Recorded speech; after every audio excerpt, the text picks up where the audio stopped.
I'm a man who believed that I died 20 years ago, and I live like a man who is dead already. I have no fear whatsoever of anybody or anything.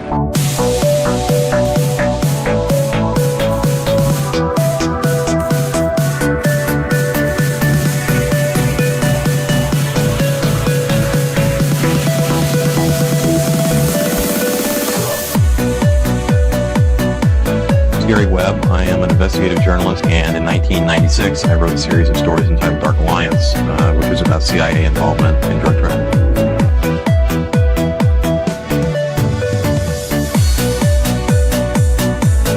I knew a man who once said death smiles at us all. All a man can do is smile back.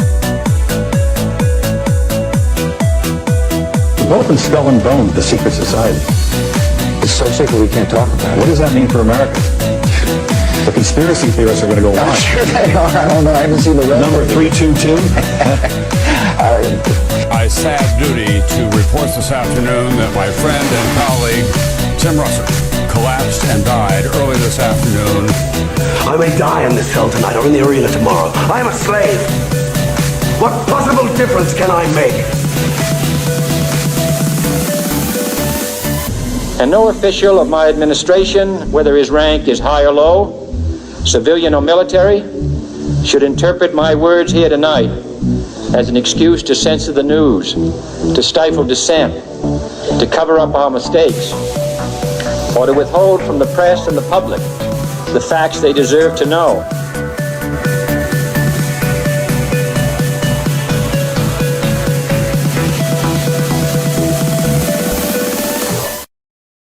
What's up? What's up? Welcome back to another Already Dead, your favorite weekly live parapolitical call-in show. And I think this week we may finally live up fully to our name.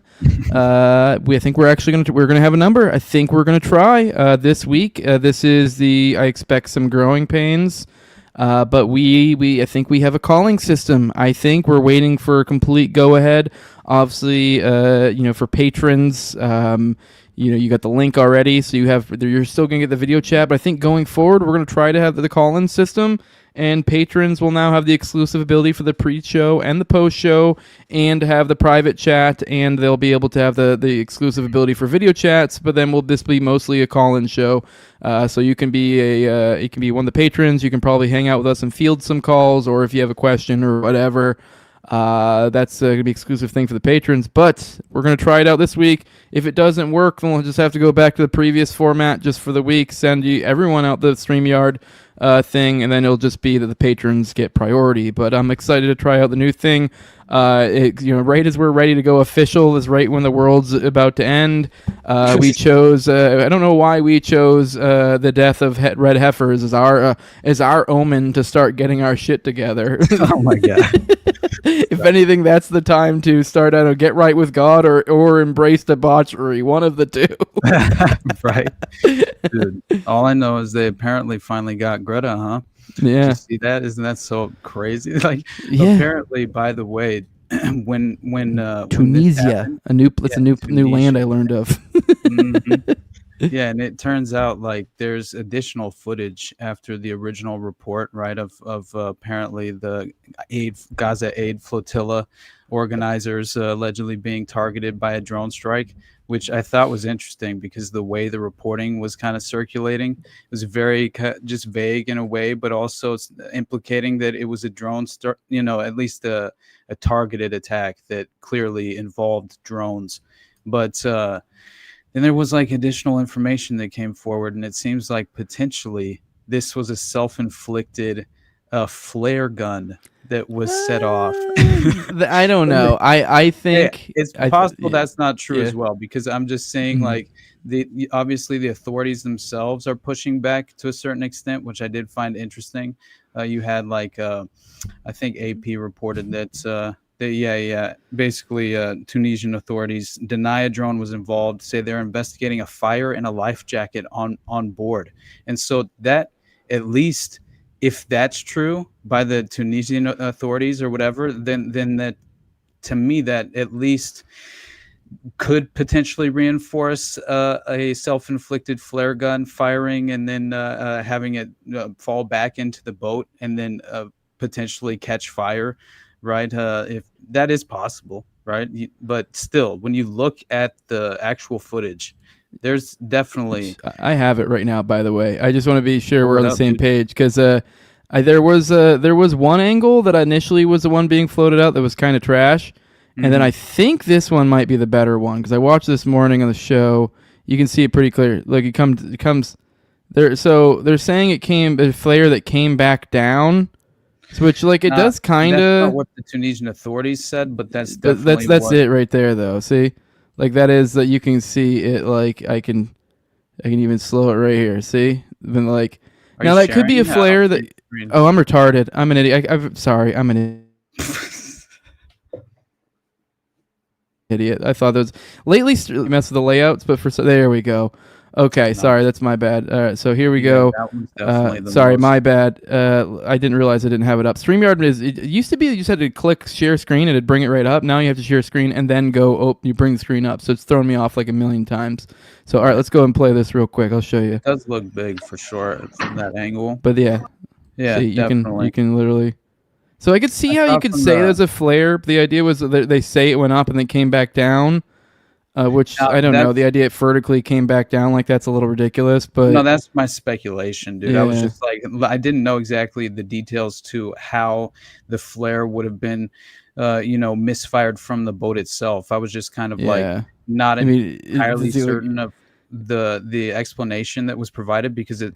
Again, like they were claiming that there's no way this was a drone and that essentially it had to have been some sort of flare that was triggered and that at least what could very well kind of like imply and allude to a potential self-inflicted false flag event to some extent just for media coverage in general, right? I mean, let alone what that could influence individuals on each side of the political spectrum to kind of like embrace at face value regarding the influencer who's directly involved, obviously, who's on the Gaza aid flotilla, right? So again, I just thought it was strange and interesting, obviously, seeing. I will say it looks like a flare, and I just didn't want to move on past your point here. I think there might be something to that, like now people they're probably saying, oh, there's no way this isn't typical for drones, but I mean there's been instances between Ukraine and Israel where they've kind of used kind of thrown things together to make new armaments out of drones. So would it really be that crazy on a flotilla, something that's going to be filled with life jackets that's known for catching fire?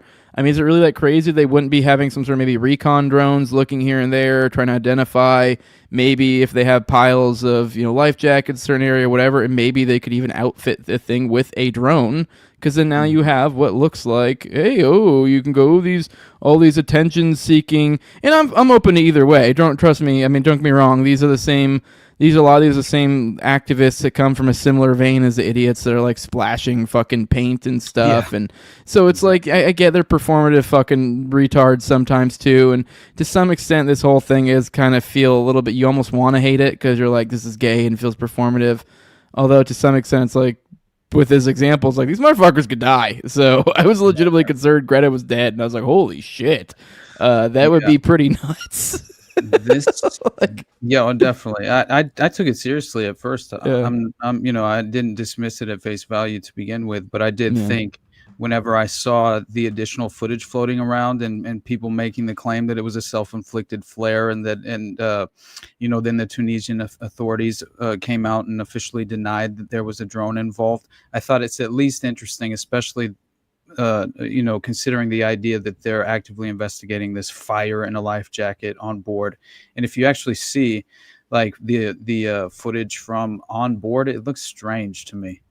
This looks strange to me. And again, I'm just like, I'm always trying to consider, just the plausible alternative theory for what is potentially taking place. Because in my mind, you have key influencers, obviously strategically in place, right? As legitimate assets to leverage for public perception. And I'm not. Sometimes they just suck just because from the incentives in place. I don't know if you've been following the latest racial nonsense, but I've been pretty disappointed with some of the low-hanging, which is not even like people are, it's just almost kind of grifty nonsense where they'll like take something and you can tell you're like, this is an uninformed position, you're just parroting some nonsense because this will, do well type deal. I mean, I haven't really engaged with that story too much. Obviously, it's awful what happened there.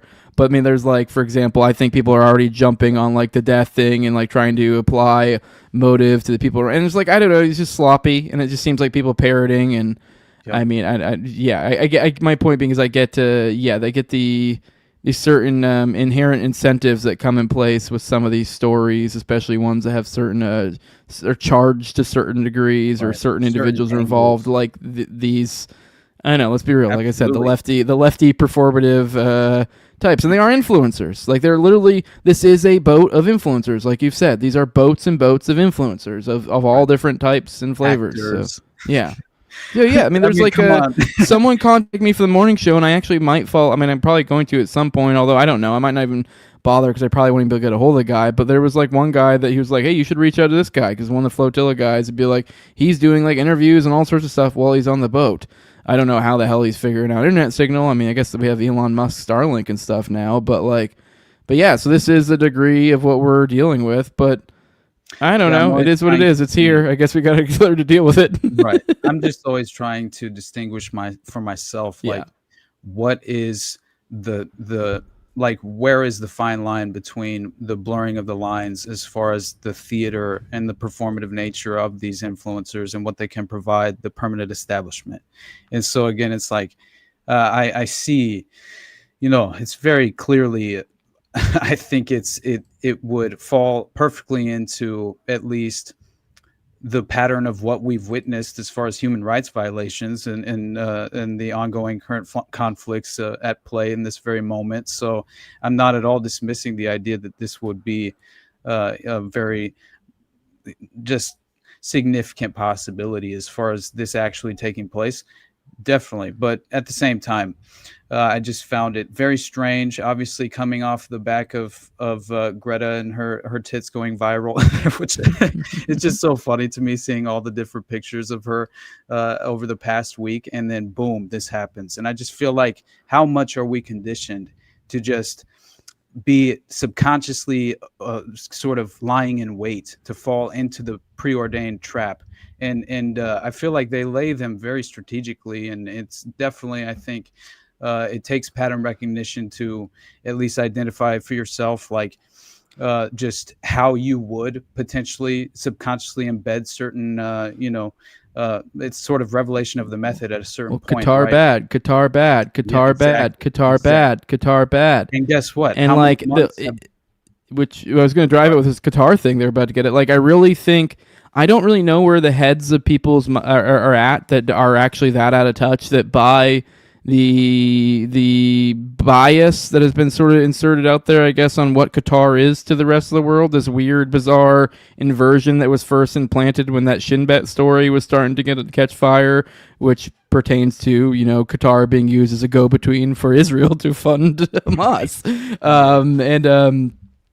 Fuck, what was my point? The Qatar thing. So and it's just like, it's hard to, maybe this was planted out the whole time, but at the same time, it's kind of like, I don't know, it's hard to not think that was seeded out for a while, especially in retrospect, thinking about what role Qatar plays in the larger Middle East sphere, almost as mediation ground, and that they've somehow managed to invert it for at least some people. And I can imagine if you don't understand that, if you do think, oh, they really are this negative country, they're influencing things and this and that, that's kind of the only way you really do come away from this, because you have this bias of third world country, Middle Eastern, which that's kind of almost a bit of a misnomer if you understand Qatar.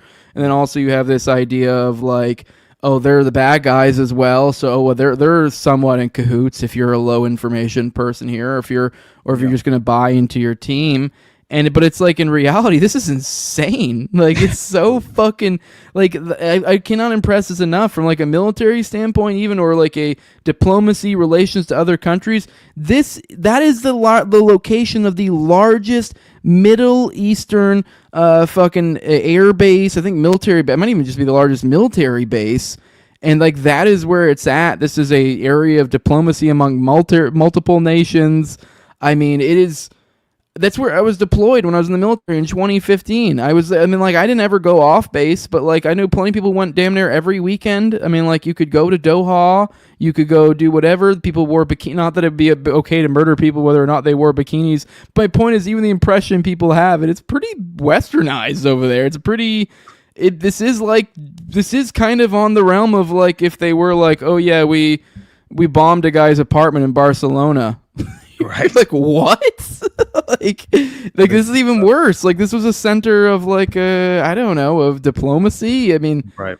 It's just nuts. I wanted to show you real quick, but let me play this just to get it over with, and then we'll move to Qatar because. But yeah, on the Qatar thing, it is weird. They've planted that idea of Qatar bad, and it's like 100%. So that's the only way you can almost come away from this is not being like holy fucking shit. Oh, and the rest of the world kind of is like holy fucking shit, and it's like I don't know, but yeah, go on. Sorry. No, I'm with you. I think that there's definitely a reason you would do this strategically as far as it understanding the details of the pre-planning that it took to orchestrate this attack. Apparently, it makes sense they would want to seed this narrative in the minds of the public leading up to some sort of event such as this, because there was plenty of significant prior knowledge, and I think that matters. And there's no way around the idea that the current administration was unaware, and I think that has perfectly been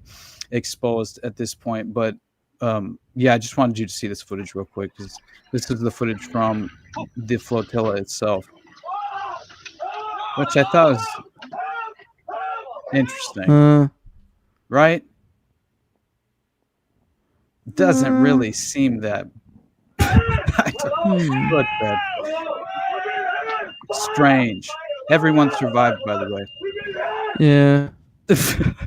That's my only concern, right? And again, I'm not calling for anything to have actually significantly taken place, but I am saying that definitely I did not accept that as being the trust nothing, head on a swivel. Yeah, remain skeptical, right? Just doesn't seem legitimate to me, and there's always, we have to discern for ourselves between what is theater and what is not. But I think during PSYOP season, we're well aware the lines are being strategically blurred for a purpose, but yeah, with I mean, what's happening with Qatar, like, my God, dude. I guess we should probably tell the audience, instead of assuming. I have the bad habit since I do a daily show. They're like, everyone's at where I'm at in the news cycle. This is breaking from this morning. Right. Go ahead. Yeah. Yeah. Basically, there was just there's an Israeli airstrike, right, as far as targeting a meeting in Qatar with Hamas's top leadership, allegedly, and this is the capital it's debated whether they were leadership or negotiators, although I think, let's be real, it can kind of be both. So I believe it was basically their top negotiator is what he was alleged to have been, and so once again, it's like, it's interesting because clearly this, and you have Qatar themselves, like, I found it interesting as far as members of Hamas were they responded to this, and they kind of like put it into a different perspective, basically, but to finish just the minor details, obviously this all happened as far as during this gathering to discuss a ceasefire negotiation, right? And as far as the hostage ceasefire proposal, which again, if you consider the idea of what is happening in this context, back up real quick. Just, I believe it was 100-word proposal, if I recall correctly, is my understanding. And then there was what seemed heavy implications based on the language used. Just kind of, you could kind of tell, when someone's, it's kind of the idea when someone's like, oh, touch my bobs, like, that's not a proper, that's not an Englishman writing that. There was things like that in it to where they assumed that Israel is who wrote it, and I thought it was weird because this story came out before this, and now piecing these two things together, you're like, oh fuck, like, right? Which, funny enough, they actually did the Soleimani thing again too, because I guess that's a double. They doubled it Iran that way, where they kind of baited them into some sort of situation. I forget what they baited Soleimani into, because it was some sort of situation, then they bombed him. way back when. But I know obviously we had the recent where we were essentially baiting them with the illusion of these negotiations, and this time around. God, what the hell? We baited them with this because this was supposedly a Trump proposal, and it was looking like I think it was kind of one of those ones that looks like, hey, they'd take it type deal. I don't know if there's any specifics in there about the idea of like where they'd meet or this or that or whatever, but this was obviously seemingly a ruse to get them back at the table to have them in position. That's exactly what it was, and. Yeah, it's very interesting because obviously you have the way that it's being described is obviously you have Netanyahu himself claiming a political victory, and then you have members of Hamas claiming that it was a sort of a failed operation, but it was as far as the confirmed airstrike itself, it's very interesting. The details of the deployed 15 fighter jets, and it was called the Operation Summit of Fire. And again, this is allegedly these Hamas negotiators, representatives in Doha, among some Turkish representatives, I think, as well. And this is all. It was allegedly planned for around 5 months, I think. Definitely, they had been planning for quite some time leading up to this, as far as the strategic operational standpoint. And apparently, there was this is according to a army journalist named, Doran Kadash. All right. And he said only one target was attacked. It was hit by more than 10 bombs at intervals of a few seconds. The pilots landed in Israel. Refueling was carried out in the air. Doha is about 1,800 kilometers away. And so it looks like you had Qatar's foreign ministry said Israel hit homes in Doha as well, right? And like, if you watch this is very interesting because once again, and Qatar themselves, like the alleged government came out and quickly accused Israel apparently of acting in a reckless way and breaking international law after the attack, right? Because it was residential premises in the area, in the capital city. I mean, that's extraordinary, obviously, and mostly unprecedented. But clearly, if you're considering that this is it's not a NATO ally, but still it's a key ally for the West, allegedly, and for us to carry out something to this effect, also launching the operational as far as the operational strikes from within Qatar itself, which is that alone is fascinating, because you would have to imagine there would have to be some sort of level of involvement, or at least somewhat of prior knowledge granted to the individual allies within the structured government of Qatar. Not necessarily, but still you would have to think that throughout the planning process of all of this, with the actual U.S. base involved, right? Do you remember where they said or did I miss it? Did you say what base they flew it out of? Because ironically, they could literally fly it out of the Qatar Air Base IUD that's right there. Right. Dude. Are you telling me they flew them out of IUD? Check it out, my friend. No fucking way. IUD is where I was deployed. That is the air base I'm referring to in Qatar. If they fucking use their own air base to refuel the planes that fucking drone struck them, that's fucking nuts. Exactly. I thought that aspect of the actual details of how this just effectively happened operationally, it blew me away, because again, just consider the idea: Trump administration, it greenlights the assassination of the very people that we're negotiating with, allegedly, right? And even worse, the U.S. decides that apparently they're going to refuel the Israeli jets on their way to carry out the airstrikes, and so American and British refueling aircraft took off from how did you pronounce it? IUD. It's AL-UDEID. UDEID. Exactly. IUD and whatever. Yeah. And so that is the air base in Qatar, and that allegedly they launched the refueling aircraft from, and so and then refueled the Israeli fighter jets that bombed Doha. So shameless fucking cunts. Wow. Yeah. And the first reported name of Operation Summit of Fire was the Operation Day of Judgment, which I thought was interesting as well. And so this clearly was, as you said before, a fake proposal used to lure Hamas officials into a targetable position, right? And I mean, does that not feel like it was a very obvious trap that was laid? And it clearly implicates, again, a level of direct involvement as far as it's just Qatar so bizarre too, because it's just it's confusing. Because even like that example right there, IUD'd airbase, like you're in the host nation, like bombing them from their own airbase, and it's what I don't know, like what so then like I don't even know what Qatar could do as far as kicking you out or whatever. Like I'm sure they could make your. I mean, it's just as a I don't know, just a bizarre. I mean, to a point where it's confusing. Like, I mean, this is almost. I mean, maybe this is the best spot to kind of jump from one topic to the next, because it's like the only thing that really begins to even sort of explain the destructive fucking behavior we're seeing here is insane, absolute degenerate behavior that has been probably caught on camera and probably used as tribute towards some fallen, some sort of deity of some sort. Right. Honestly, at this point, before we do move on, because I did want to show you this. Like I was desperate to show you when I saw sorry, real quick. To get sidetracked, I also do got to mention. I don't know if you've been paying attention to the West Bank going-ons too.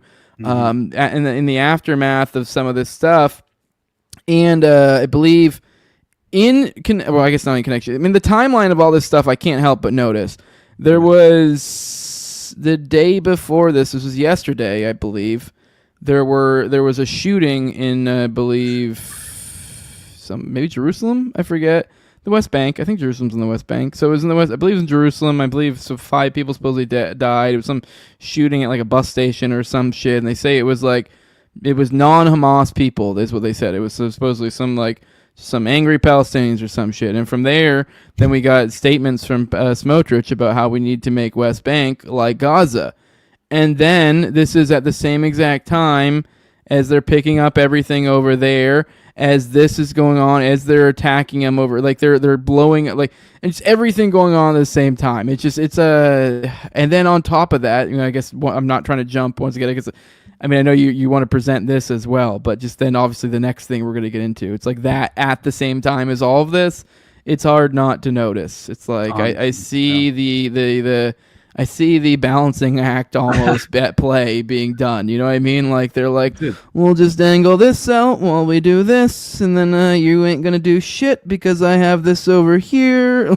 It's like when the question, remember when Bibi was visiting and the question was posed to Trump about the sort of future escalation of the Iran conflict, and he just straight up deferred to Bibi. Like he's the better one to answer that question. Well, that's what they've been doing in the foreign or in the press room for like that's been the standard procedure for a while now. Like once it got to basically the ridiculous behavior of Israel got to a point to where it was unbelievable amount of spin that you would have to put on it to come off as not sounding insane, to where they literally just got to a point where they've basically almost everything's damn near you'll have to refer to Israel on that. Like they've literally murdered multiple American citizens in the West Bank and have been asked about it and have said, are you guys going to open investigations or this and that? And I believe Huckabee at one point got a little bit of, we're going to do something for one of these. But aside from that, like, nope, they've been like, refer to Israel.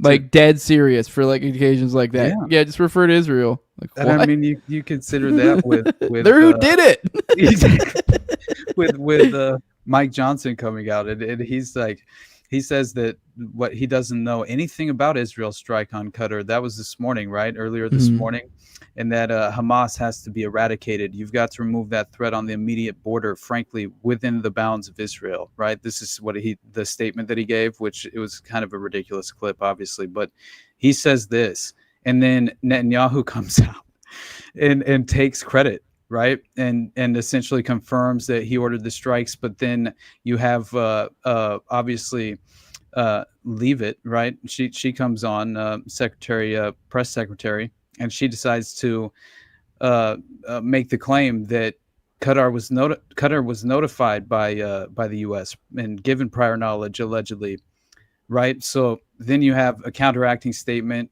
Obviously, Johnson had no understanding. So no one should be looking to him as any sort of resource of any kind, right? As far as what true role is he facilitating. Obviously, it's just sort of like running defense, right, in certain ways, which is clearly what obviously a press secretary does as well, would leave it. But at the same time, I found it interesting that she comes out, makes a counteracting statement, right, claiming that that they let Israel, well, as far as they let Qatar know that this was about to take place, this Israeli strike, and assured them that it won't recur, right? Which I thought was interesting, stating that unilateral bombing inside Qatar does not advance Israel or America's goals.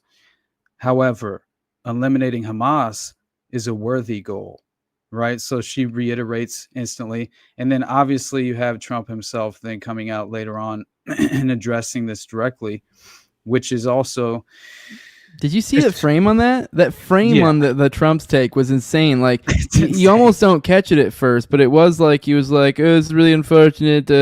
I don't like that. This is whatever." And then, but then he like slips in there. I forget how he words it, but it's like almost it was almost like, "Well, it's unfortunate Hamas was in that area. Like, we shouldn't be bombing them, and so that's unfortunate Hamas existed there. Like as if it's like on Hamas for like." Well, it's their fault for existing in that area. Like, yeah, I'm just as outraged as you. What was Hamas doing there? Right.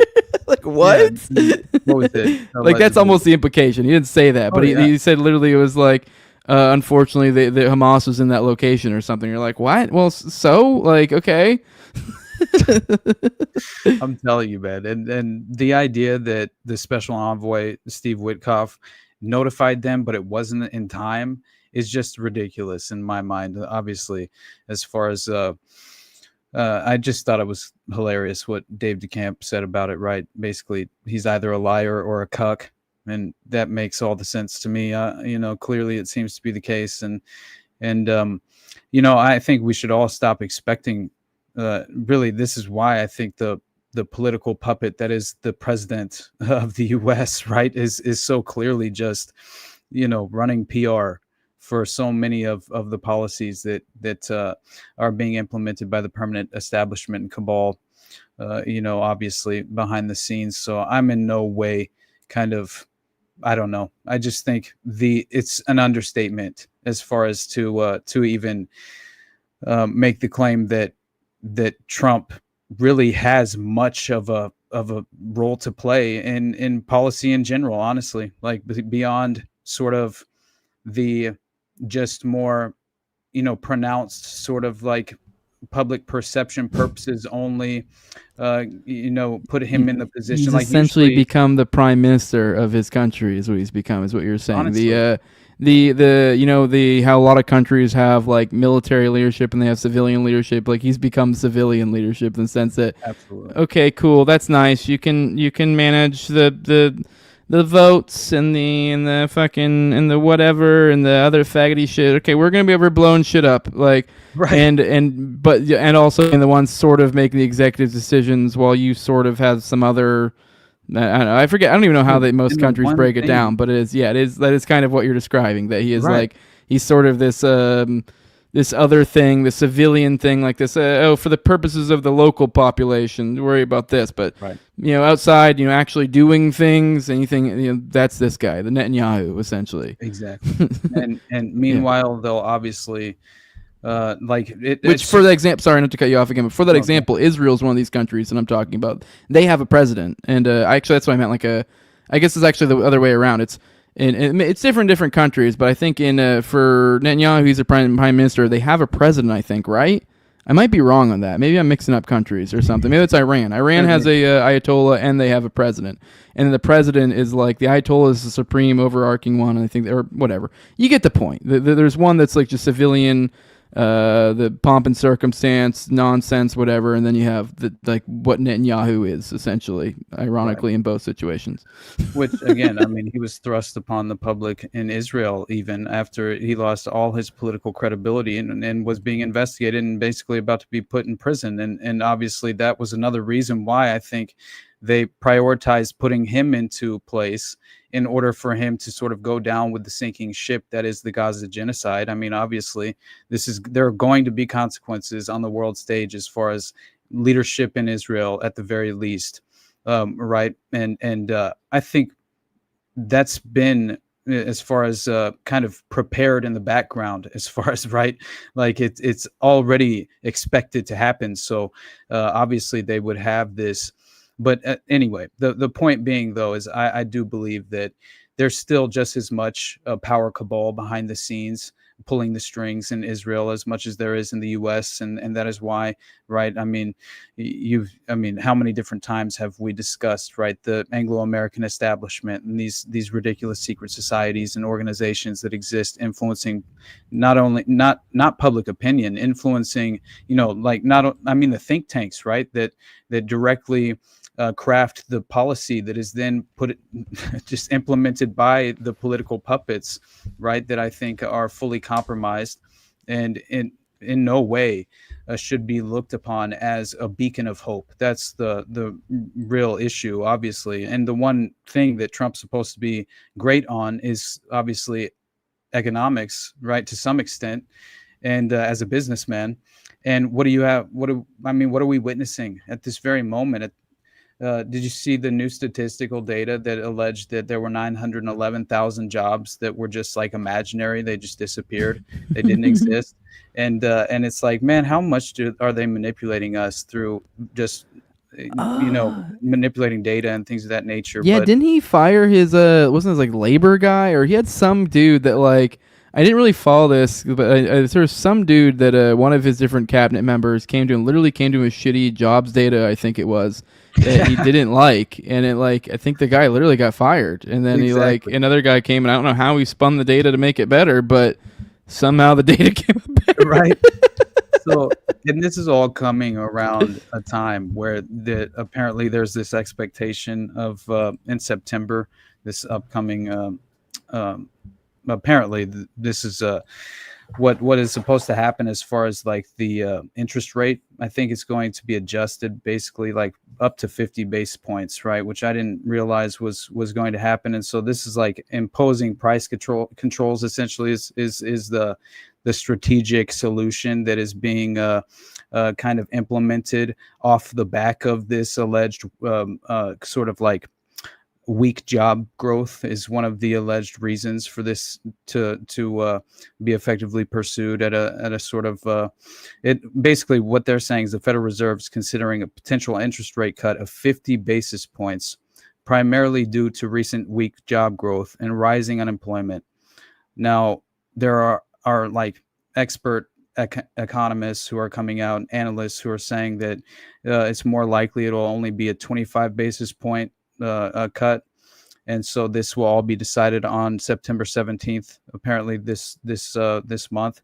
And so that, obviously, if anyone is unaware, I think it's pretty much, you can understand at face value almost that the solution is not to impose price controls, right, by manipulating interest rates down an additional 50 basis points, which effectively means printing more money out of thin air, right, and directly causing further inflation, which is the name of the game in this sort of debt bubble manufactured crisis that we've been kind of recycling over time for how very long, generations now at this point. And it always reminds me of like Nixon's quote back in the day where he says, "We're all Keynesians now," and I think that was basically him just parroting Milton Friedman or something, I think. But it just like the idea is that we're honestly, the Fed chairman and the Trump administration are arguing about the 25 to 50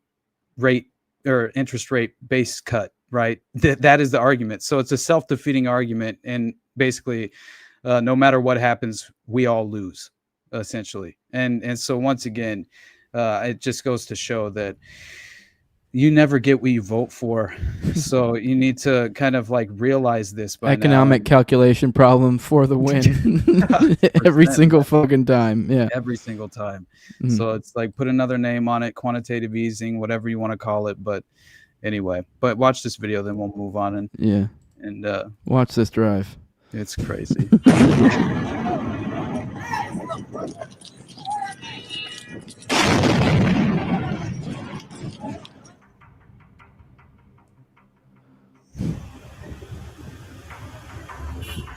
son of top official of who? I missed that. So, What official of? Because are we talking a Hamas official, or are we talking there were actual? Are we finding now there are other people, other officials dead, other than just a? No, I have the list of the officials, but yeah, I'll read it this time. No, it's negotiating team. Okay, whatever. Monsters at senior leadership survived the attack in a residential area. Okay. But the son of top okay, so that's Al-Haya is among several others killed. So they killed the son of some Hamas members, so far as what we know. Qatari security officer is one of the victims. Okay, so they killed a security officer and a kid of one of the Hamas members so far. Right. I'm sure there were other ones as well. Absolutely. Strike is payback for October 7th. At the beginning of the war, I promised that Israel would reach those who perpetrated this horror. This is what he said today. Israel and I have kept that promise. Says Qatar is a major non-NATO ally of the U.S. and hosts the largest U.S. military base in the Middle East. Says Israel claimed it acted independently with no involvement from others. The White House appeared to back up this claim. The Trump administration was notified by the United States military that as Israel was attacking Hamas, which very unfortunately was located in a section of Doha, the capital of Qatar. Unilaterally bombing inside Qatar, a sovereign nation and close ally of the United States that is working very hard and bravely taking risks with us to broker peace, does not advance Israel or America's goals. The administration added that after receiving sorry, I want to back that up. After the attacks. It instructed Special Envoy Steve Witkoff to inform Qatar's government. Qatar's foreign ministry says it received the call during the explosions. The world must respond accordingly, particularly the United States. I don't think it's sufficient that the United States now comes out to say, well, we knew nothing about it, or maybe we just learned afterwards. The United States sponsors Israel. They must own up to this responsibility and explain what is going on. I think they're launching. Yeah. So you said, how do you pronounce this? I was just saying. I always heard everyone pronounce it IUD'd, like IUD'd. Interesting. IUD'd. I don't know. That's how everyone I know pronounced it, and that's where we went. So I don't know. Maybe that was the wrong way to pronounce it. Right. I don't know. But that's what we called it. And then we always called it Qatar, too. So I would assume, I don't know, that's where all the military members that I know that went there, and then that's what we call them. So I think that's probably it, but I don't know. Yeah. In an Iranian response to U.S. airstrikes during June's attacks, right? That was when that air base was allegedly targeted, which I found interesting. So the Israeli attack seems to have followed a different playbook, right? Because essentially the idea is that the Iranians were given prior knowledge, at least enough time to actually have an effect, right? Where it would actually impact at least the devastation of the consequential nature of the strikes themselves at a certain point, at a certain level. Obviously, Netanyahu is unhinged. Obviously, he's out of control. And he's being empowered by Donald Trump. He's being empowered by the United States. And unless and until the international community does something tangible about it, I think we'll see more of these sorts of attacks.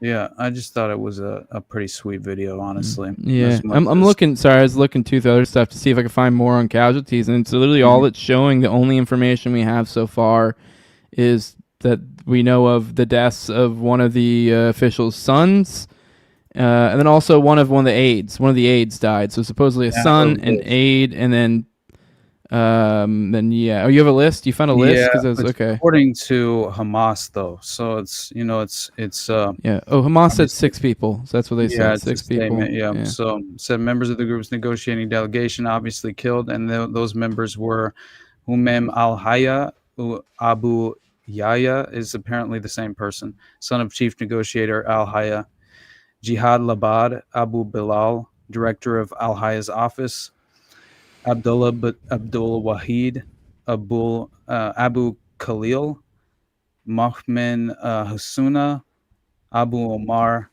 Ahmed Al-Mamluk, Abu Malik. and Corporal Badr Saad Mohammed al-Humaidi, Qatari Internal Security Forces. So he sounds like, I feel like maybe I've just heard al-Humaidi before, honestly. But either way.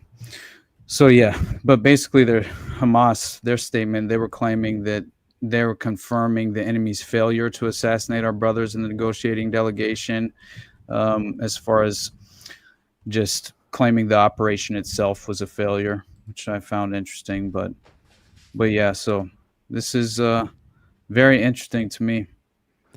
Yeah, it's weird times. I don't really know what to make of this. I don't really even know where you go from here. I mean, I don't know. I really don't know. These are interesting times. Next week is going to be, I guess to segue to our next thing, it's kind of like, and then we have the kind of what keeps us all together, kind of how we're, I don't know, astounded how these things even happen. I mean, I don't know if maybe we can bring up the little doodle, Trump's doodle. Yeah, I could probably find it too, but that got dropped. I believe that was as a result of the subpoenas on the Epstein estate.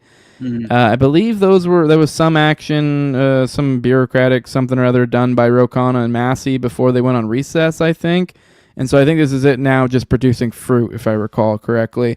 That was one I remember when it happened. I was kind of like, okay, cool, I guess. I don't really expect much, but I've been, I guess, pleasantly surprised, I guess the way to put it, but we're like, oh shit, they actually came with some fire here. Mm-hmm. I mean, there was definitely redactions and this and that, but holy shit balls. Right. Dude, I don't know what to say other than pedopocracy confirmed. Like, exactly. Dude, these dudes fuck kids. Like, I don't know, what more do you need? Like, these dudes fuck kids, they trade kids among their friends. Like, these are demons in human form. That is what you are looking at. These are, like your fucking president probably fucks kids, like, or at least did, like, or at least has the best you can get out of here is he is cool with people that, like, that's what they're about. Like, right. I mean, like, maybe you could say, well, he didn't do nothing. Well, he hanged out with people who did a whole lot of somethings. So, like, and I miss me with that gay shit that he didn't do nothing. He was just hanging out with them. Okay, sure. And you want me to prove me wrong? Release the entire list, and then we'll be able to see, like, oh, okay, maybe they did just hone in on a few little things here and there. And once you see the full totality of all the information, you realize, like, oh, really, he's actually only one small contact amongst many. And, like, really, if anything, they actually, they really don't. You know what I mean? You get a fuller picture once you get, like, a raw mass data that comes at you like that. Whereas now we're kind of dealing with very little, and what we're seeing is a whole fucking lot about Trump, and it looks really fucking not good. Like, I will say that. Have you dug through this shit? Yeah, you did actually. Yeah, we talked before. Yeah. I took some screenshots. We'll have to look at in a minute because I was trying to go through as much of the PDF file as I could, at least at least through the first 238 slides, and dude, it's insane, honestly. I couldn't even believe some of it as far as how overt, it truly was. And just how much I felt like you sensed their overconfidence. They really, truly believed this was never going to surface whatsoever. And I don't blame them, probably, as far as just the level of influence and access as well, right? Just as far as, like, you hear the individuals who are named and clearly, I mean, at this point, I mean, privately, we were discussing the ridiculous reaction of Michael Tracy, which is hilarious to me. And this, like, this on man cue. He's on a pedophile protection tour or something. Yeah. The likes of which I've never seen. I mean, he basically comes out and says, just did a podcast with Alan Dershowitz too, right? Did you see that just before all of this, which is hilarious to me. And then, of course, he comes out to address the idea, and I might as well show his version of that doodle, right? Just because it's at least a decent starting point. But yeah, look at what old Michael Tracy has to say. His wrap up conclusion here. I just don't know how someone comes away from this and goes, "Yeah, no big whoop." I guess just for once again, to describe this thing, describe this multiple things now. This literally is, I guess you could say, a little, what would we call this? A little scene, kind of almost, a little bit of a, almost like in a poetic type prose of sorts, I guess you could say, whatever bizarre this thing is. And then we actually want to click on it. I can barely read it. I was going to read it for the audience real quick. And it says, now these are centered, and then you have them like a body kind of framed around it. And it says, voiceover, there must be more to life than having everything. Donald, yes, there is, but I won't tell you what it is. Jeffrey, nor will I. But, or what does it say? Because since I know what it is, Donald, we have certain things in common, Jeffrey. Jeffrey, yes, we do, come to think of it. Donald, enigmas never age. Have you noticed that? Jeffrey, as a matter of fact, it was clear to me the last time I saw you. Donald, a pal is a wonderful thing. Happy birthday. May every day be another wonderful secret. Donald J. Trump. And then it shows Donald, which the Donald is a signature Donald, which is supposed to appear as obviously some sort of genitals slash pubic area.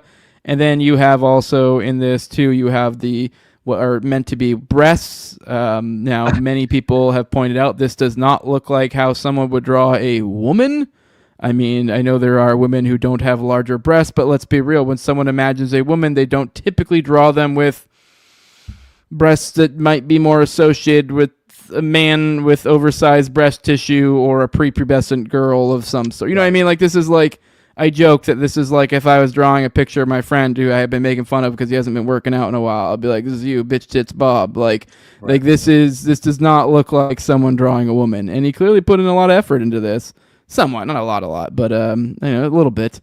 And then also, I just want to know too, like the weirdness of what's being said here. If you read through the contents of this book, that is a lot. Like that is probably one of the resounding themes is the cryptic nature of everything. Very much. And it's like these guys have a code. Like this isn't just which Tracy tries to. These are just fun little limericks and poems and little fun inside jokes and this amongst these rich unique eccentric people, so they have weird tastes or whatever. No, this is, I'm sorry, I've live in the world and I've learned to recognize patterns. I don't know what to tell you. This is weird. I mean, maybe I can't give you perfect form and an unassailable argument that would in the court of law defeat these ghouls, but all I have to do for the common man is go, behold upon this. Yep. That's like I don't know. I'm sorry, you greasy fucker. Like, I'm pretty sure they're fucking kids, dude. It's weird that you're trying to tell me otherwise. Well, there's no doubt in my mind, but I've believed that since, I mean, obviously from day one, you already know, I believe that Roy Cohn's his mentor. I think that he's very well versed in sexual blackmail, and Trump swam in these circles for a reason for generations, and that is why he became politically prominent, and it's because he has Rockefeller Rothschild support, and that's a fact of life, no doubt. There's a reason that they bailed him out, and because he would provide a definite political, just as far as. Sorry, I didn't mean to laugh. Somebody said Sam Tripoli's fat cans. This is how I draw Sam Tripoli if I was going to draw. You could tell that. That's a good joke. Save that for whatever that is. Be like, Jose said that, like, whenever because he's going to guarantee he'll mention this looks like a woman. If you haven't already done it this week, he's going to bring it up, and then you should say Jose said that's if he was going to draw you. That's what he'd look like. Draw you. I'll tell him for sure. We'll get a good laugh out of that, but that's Rage Child. But I'm stealing that. So I saw Rage mentioned. Am I tripping, or did we not go over this a couple weeks ago? Yeah, we did. I brought the. It was allegedly not. Now, yeah, that was a fake. It was going around. This is literally worse than what they presumed. Absolutely. So, and I will say, the fake version seemed more authentic in a way, just the way that it looked on the page. Like, this looks so strange to me, but again, I understand it was apparently organized and collected by Ghislaine herself, right, for Jeffrey on his 50th birthday in 2003, right? And so it's it's interesting to have been sent in this fashion, but what do I know? After going through the whole thing, it's so strange. It's extraordinary. So it's but yeah, no, you're not that schizo, brother. We definitely covered it to a certain extent, but I will say the going through the PDF files are an insane process. All right. And it definitely confirmed some things for me that Did you see the one? Sorry, the one, the cryptic one, which was him talking to. No. The one that I think honestly gave me strong gay implications. Like, I really think there was some note in there that I really feel like what they cryptically were trying to tell us was like when Jeffrey finally started fucking boys or something, or dudes. Because there was like they were talking about Jean-Luc Brunel, and it was these weird, and it was some other guy, some not Krasenstein, something Steen or something, and of course, you know, every time obviously, and God, what was I just talking about? Sorry, my wife messaged me and I saw it. And it just when he clearly began to have homosexual. They were talking about how that at one point they had to get minimum, or one of them had to get a minimum wage job back in those summers because it was so hard. And like, we know these guys' past, like these guys weren't hard up for money. What are you talking about? And then they gave examples in parentheses of each guy of places they worked at before, and each one of them sounded distinctly male names of like of places, and it was really weird. The words they were using was very cryptic. It sounded like they were literally describing. And I think it said something about like a boy, or it was weird. It was like they were describing almost as if like, and it was like, oh, Jeffrey, this was his, like, they even mentioned somebody's virginity, about like his virginity or something like this. This was his first time or something, how they had him, and they had worked at these places or whatever, like within, and all they had weird boy names of some sort. And then it's like, oh, Jeffrey finally did type, and you're like, the fuck are you describing? Is this when you finally got a dude, you weird sick fuck? Like, like this is the kind of, these are the people we're dealing with. Yeah.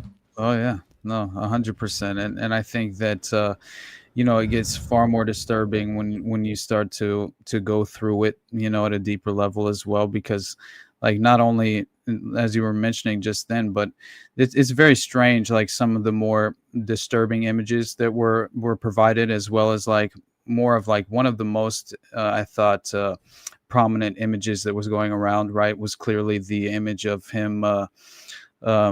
Of basically, there was a longtime Mar-a-Lago member, right, who's talking about selling a fully depreciated woman to Trump for $22,500, and there's this like huge check that they're holding, that Epstein's holding with Donald Trump on it, and one of the people that's holding the check is blacked out and redacted from the image. It's very strange. I'll pull it up real quick. Here, it's interesting because again, it's like this could very well be like a paycheck for acquiring a young girl for Donald Trump, right? It's possible, which is very interesting. Yeah, this one was wild. Literally, $22,500 check, and it literally says what DJ Trump or something on it, and then it's got. And it says what does it say? A deteriorated or a whatever. How do they describe this? A depreciated, a fully, in quotes. They use in quotes a lot. Like they're like even just like they're like, it's almost like they have to almost tell you. Like it's like they even use the quotes like wink wink. Like we know we're using code here, but fully depreciated. Yeah, women sells. This is Jeffrey showing his early talents with money and women. So what does that say? Silenced early. People's skills too. Even though right. Even though I handled the deal, I didn't get any of the money or the girl. Yeah, even that was like kind of like shit. Yeah. So literally, here's a big giant, fake check with some guys, and the one that's really creepy. If you almost zoom in if you can, like for the audience, zoom in on the redacted little block and look at the little head in the back. It's creepy. The vibes. Right here? It gives me the photo of Melania and her fucking her weird little roommate she had when she first came. If you remember that photo. That's a vibe. Yeah, are you able to zoom in on that? I don't know. I can't mine because I have I can zoom in for my audio. But anyways, I guess for those who can zoom in on that guy that's like in between them, who's clearly got his arm over her. It's that guy's that's creepy. Like she's clearly some young, and she looks slight. Like look at her arms. That looks like. I mean, I guess whatever. Obviously, you can't identify your age based that, but that does not look like a. I don't know. Right. I don't know. It's weird. This is weird. This is odd. Yeah, this is. But either way, this is literally. I mean, there is a photo of Jeffrey Epstein out there that is with a gigantic fake check of Donald Trump paying him for a woman. Right. That is a thing in this world. Did you see that one of the victims of Epstein came out and like basically said this this is from that Dutro account you told me to follow. I saw him tweet this like I don't know, yesterday I think it was it IRC or something? Yeah, he's great for cool. Dutro stuff. Pretty legit account. But anyway, he posted this. I thought was crazy because it kind of puts like this sort of romantic flair on the victim status, which I kind of thought was interesting. But then also sort of reveals obviously the circles that they were swimming in as victims, which many of them I would imagine might not want to admit the idea that, or the fact that I would imagine you would feel like you have this distorted self-worth due to your victim status being, at least if you're sort of brought into the inner circles of certain environments, not necessarily during your abuse, but I would say it seems like many of them were kind of shown the that lifestyle, which was this fabulous, rich and beautiful lifestyle, right? And then kind of like seduced into willingly, obviously participating in the abuse, which I think happens more often than people would like to admit. And I'm not claiming that was the case very often with Epstein. I'm just considering the idea it had to have happened is all, right? And so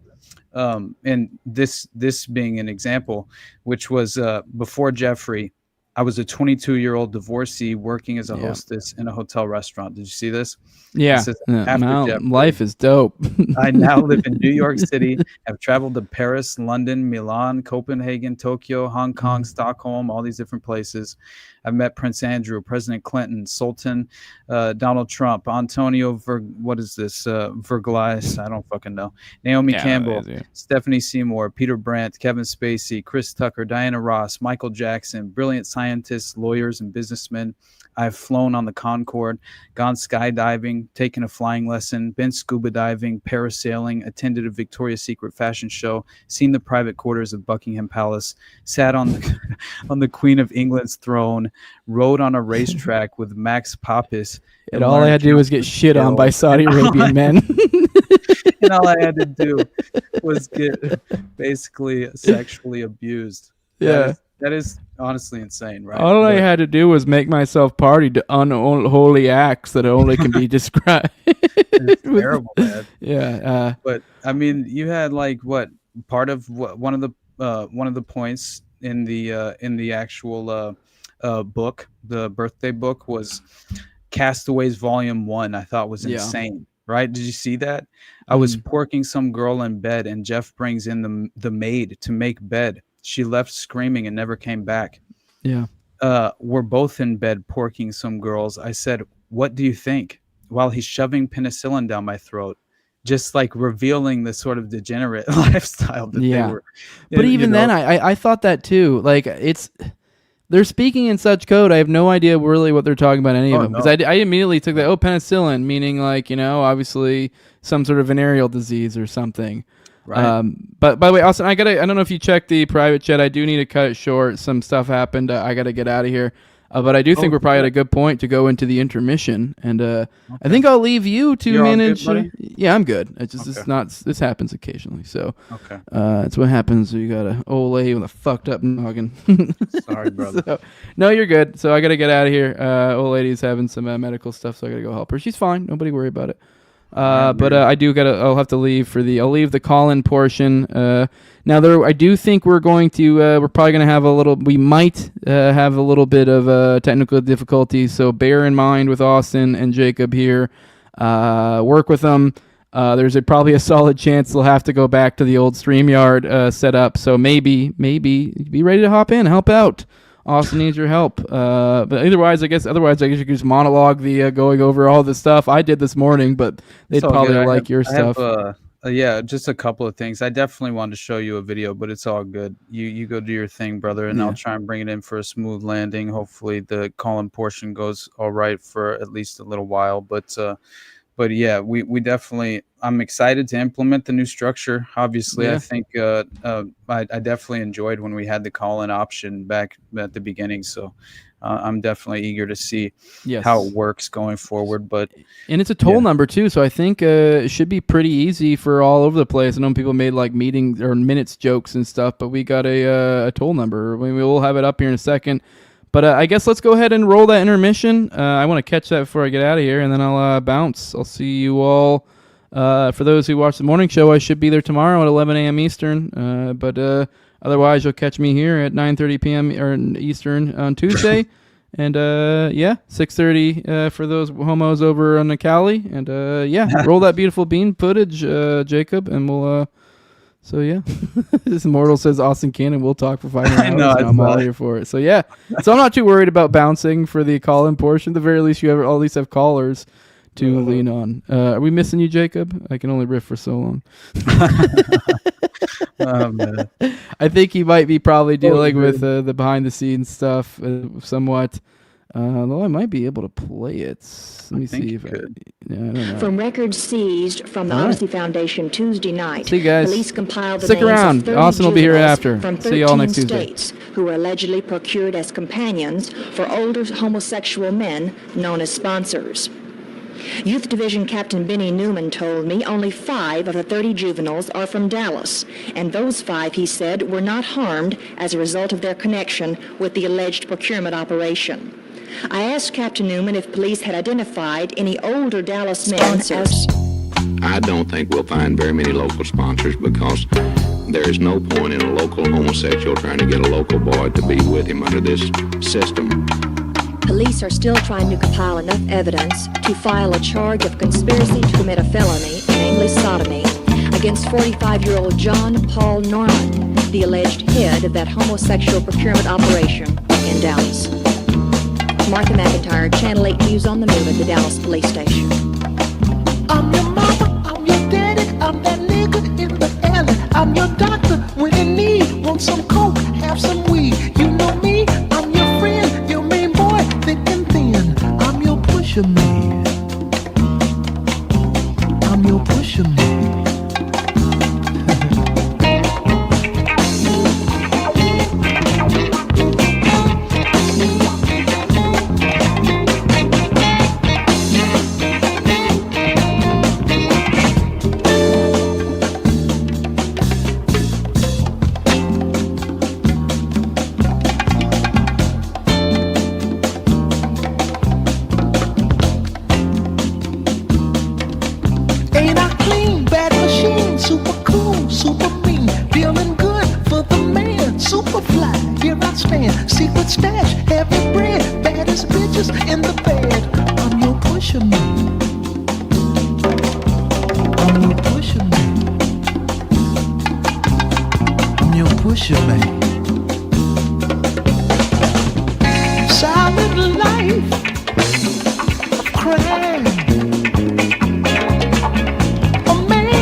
pusher man.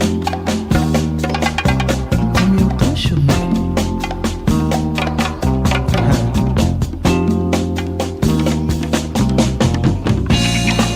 Two bags, please, for a generous fee.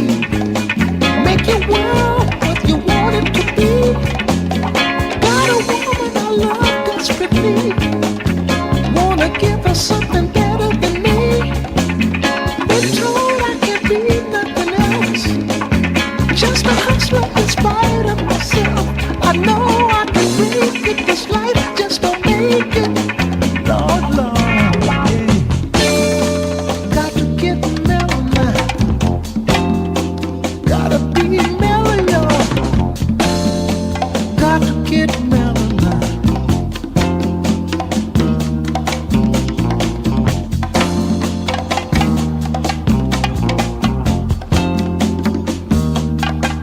I'm your mama, I'm your daddy, I'm that nigga in the alley. I'm your doctor when you need, want some coke, have some weed. You know me, I'm your friend, your main boy, thick and thin.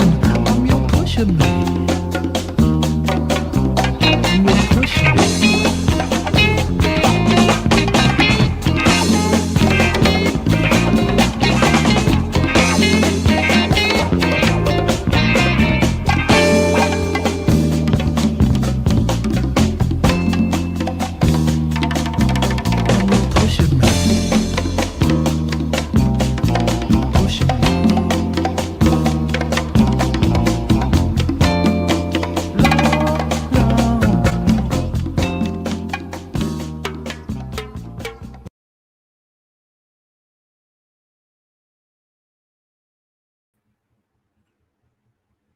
What up, Dow?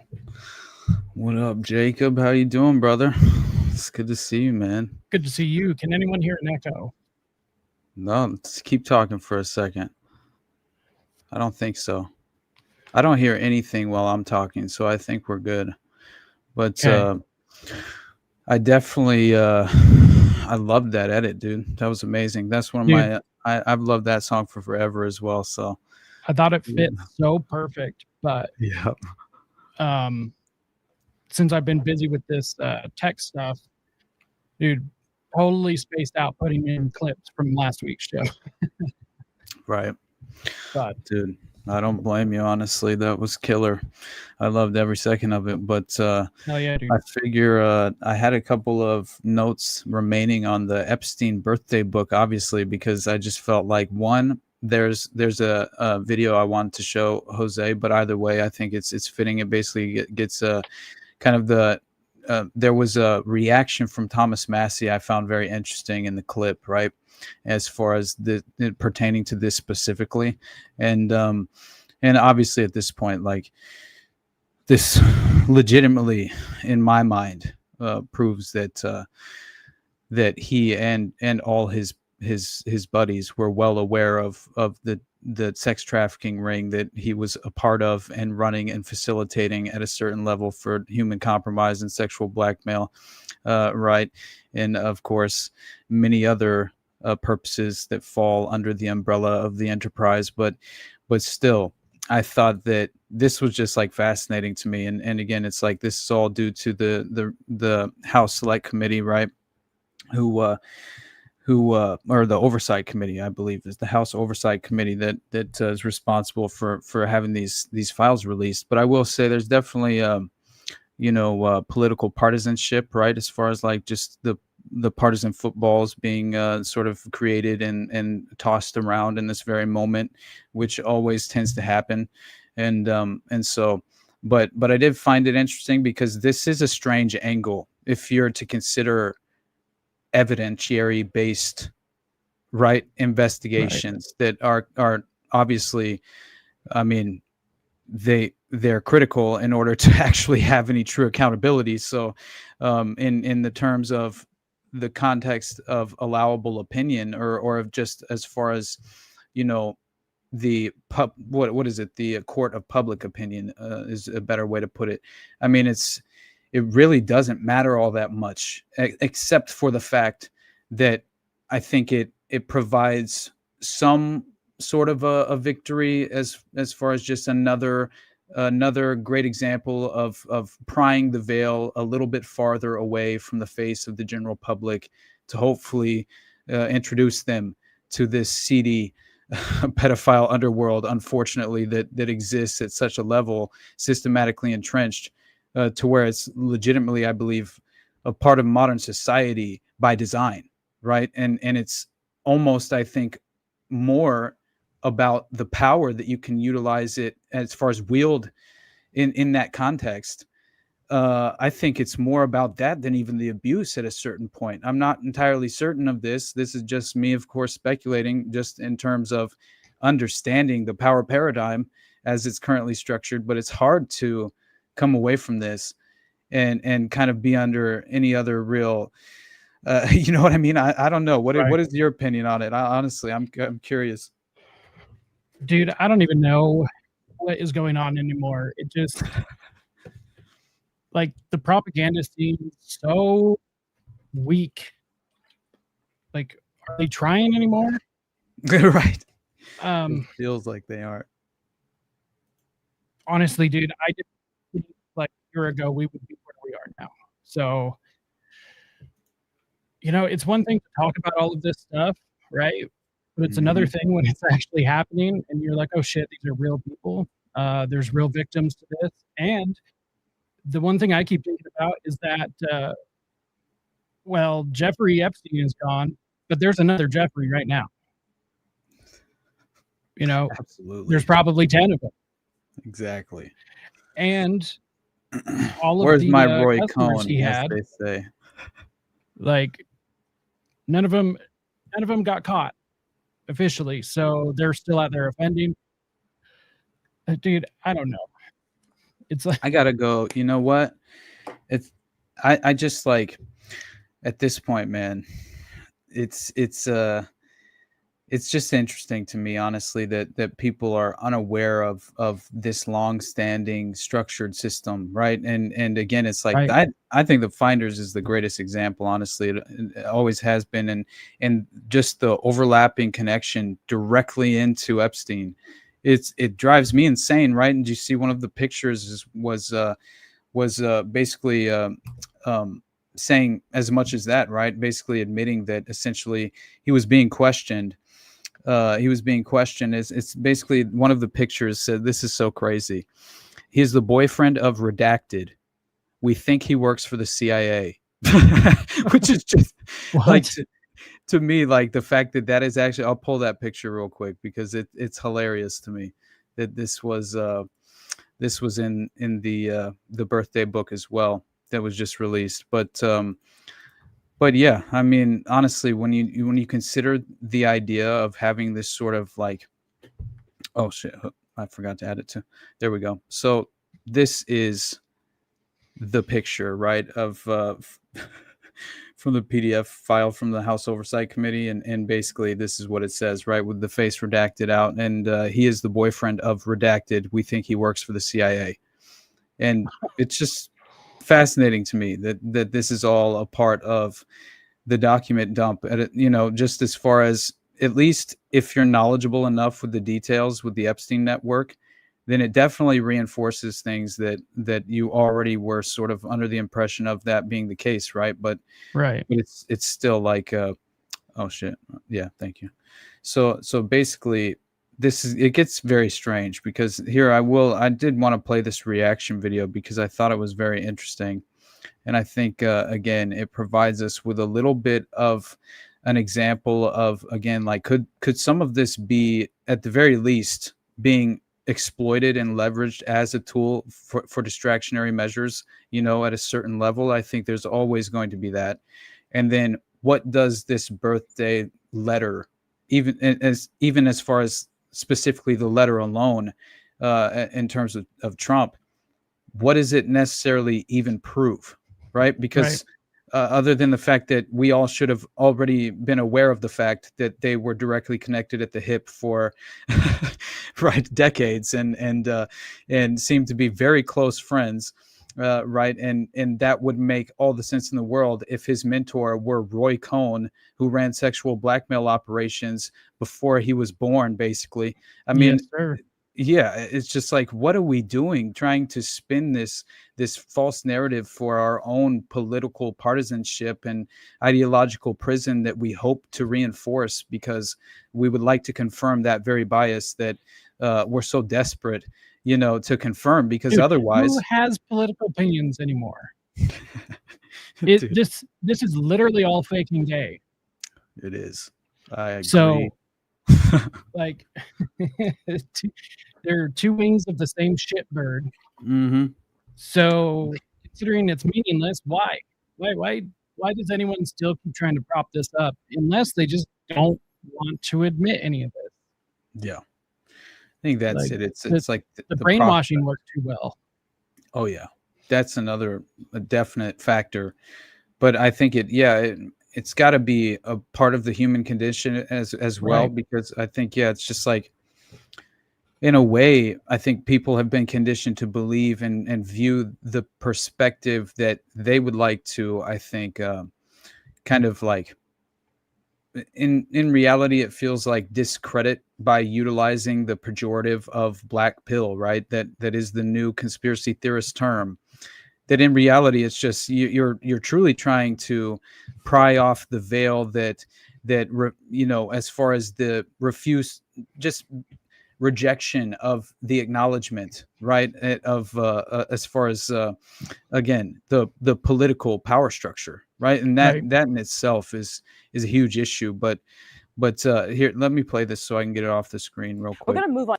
It's very interesting. Oh wait, hold on. This is the Epstein birthday letter. I thought it was interesting because, again, you have a couple of GOP lawmakers.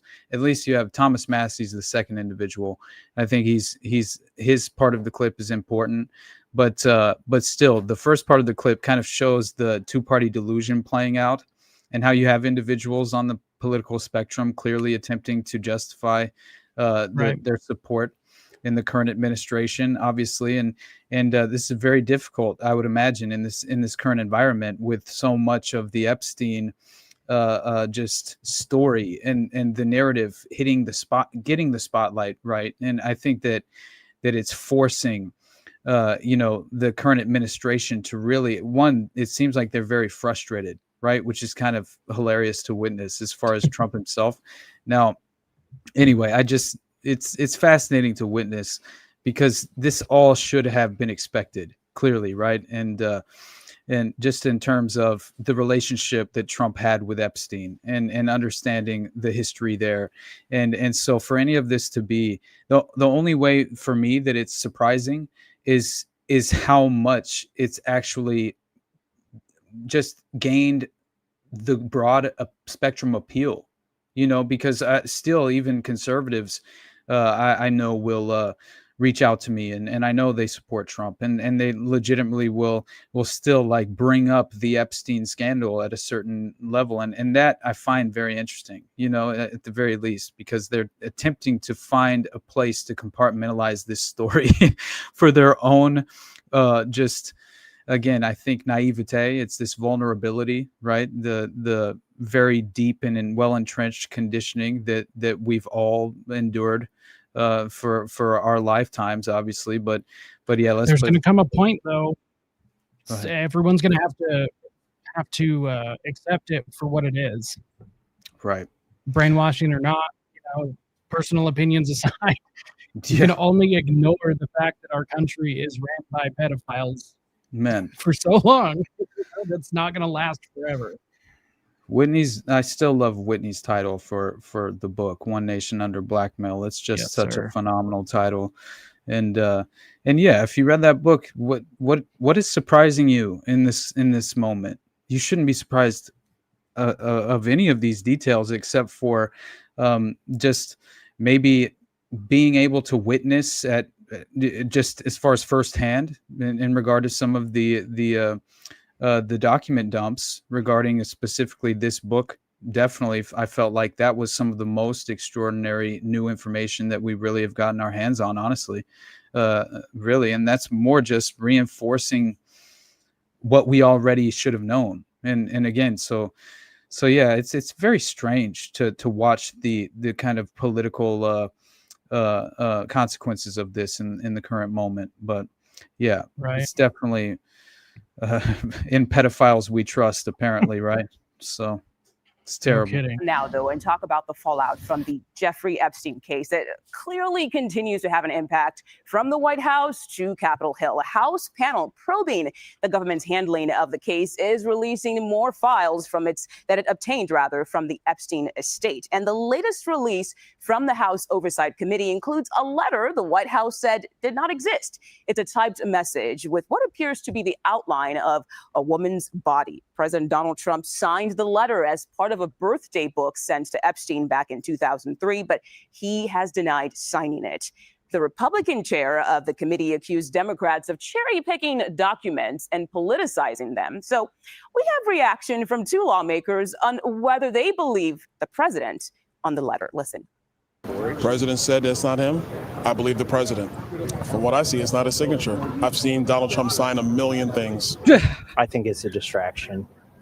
Oh, I thought that was very interesting, right? What Thomas Right. Massey just said. Obviously, the first individual is just like, it's too funny to me. Like what is happening as far as this guy right here? He's talking about, oh, it doesn't even look the same to me. I saw that argument being kind of floated around, obviously, as far as people attempting to deny the idea that this was technically Trump's signature. But I don't know. That's a little bit ridiculous in my mind, obviously. But it shows the level of partisanship, right? And clearly, partisan politics, that is very alive and well. But for Thomas Massey to say it in this way, I found very interesting. Yeah, the cope. Exactly. The cope is real. This guy, I got to watch it one more time. It was too funny to me. President on the letter. Listen. President said that's not him. I believe the president. From what I see, it's not a signature. I've seen Donald Trump sign a million things. I think it's a distraction. What do you mean? I mean, it doesn't prove anything. Having a birthday card from Trump doesn't help the survivors and the victims. It doesn't name an additional new person who could be indicted. 100%. All right, let's get to the Hill and CBS News congressional correspondent Caitlin Huey Burns. Caitlin, thank you for joining us today. The White House says the letter is fake. We just heard from some lawmakers who say they believe the president when he says he did not sign it. So what have you heard from other lawmakers about this so far? Hear the spin. Mugo, great to see you. This is essentially coming down on party lines. The two lawmakers that you heard in that clip are Republicans, and we've also heard from the House Speaker and other Republican leaders essentially Mike saying Johnson, that they too. believe the president and that the president says this is not his signature. Now, I should also note that you featured Thomas Massey, Republican, in that last clip. He is the one that's actually calling for that discharge petition to bring to a vote on the House floor for more documents to be released. So he has been leading a bipartisan charge to get more of these documents released. So it was interesting to hear what he had to say there. But basically, we are hearing Democrats and Republicans essentially go into partisan kind of warfare here. I should note, too, that the House leadership wants this to go through the Oversight Committee. And the Oversight Committee has subpoenaed for a lot of these documents. They subpoenaed the Jeffrey Epstein estate, and that is how they got that birthday book, as it's so called, and other documents to be released. But the release of that has become political. So what we saw yesterday was released from the Democrats and Republicans, especially the chairman of that respective committee, is saying that that is not the intent of the investigation here. And he said that he also believes what the president is saying here. So, as I've been saying for many weeks now. This is also obviously a controlled release of what they would allow the public to actually view in the first place anyway. If you believe in public transparency, you haven't researched the church committee hearings, right? Like you don't understand that legitimately the individual who was tasked with providing that very public transparency and it just, to me, it's obvious, right, that clearly when Frank Church himself right? They named the committee hearings after him, is sexually blackmailed by a human honey trap operation ran by the CIA using child prostitutes in order to control the outcome of the church committee hearings. I mean, again, this is par for the course. And so, and what exactly are we supposed to believe? That's what I'm always attempting to find out, right? What would they have us believe? Because that is what you need to obviously remain extremely skeptical of. And clearly it's a Sorry part of about that. Had a call Yeah, come go ahead. through. We're going to see if we can get Jose up here. So, oh shit. Let's see. Jose wants to check All it right, out. we should be good to go. Hell yeah. Well, Yeah, I believe You I got believe Jose you're on the there. line? So can everyone hear Jose?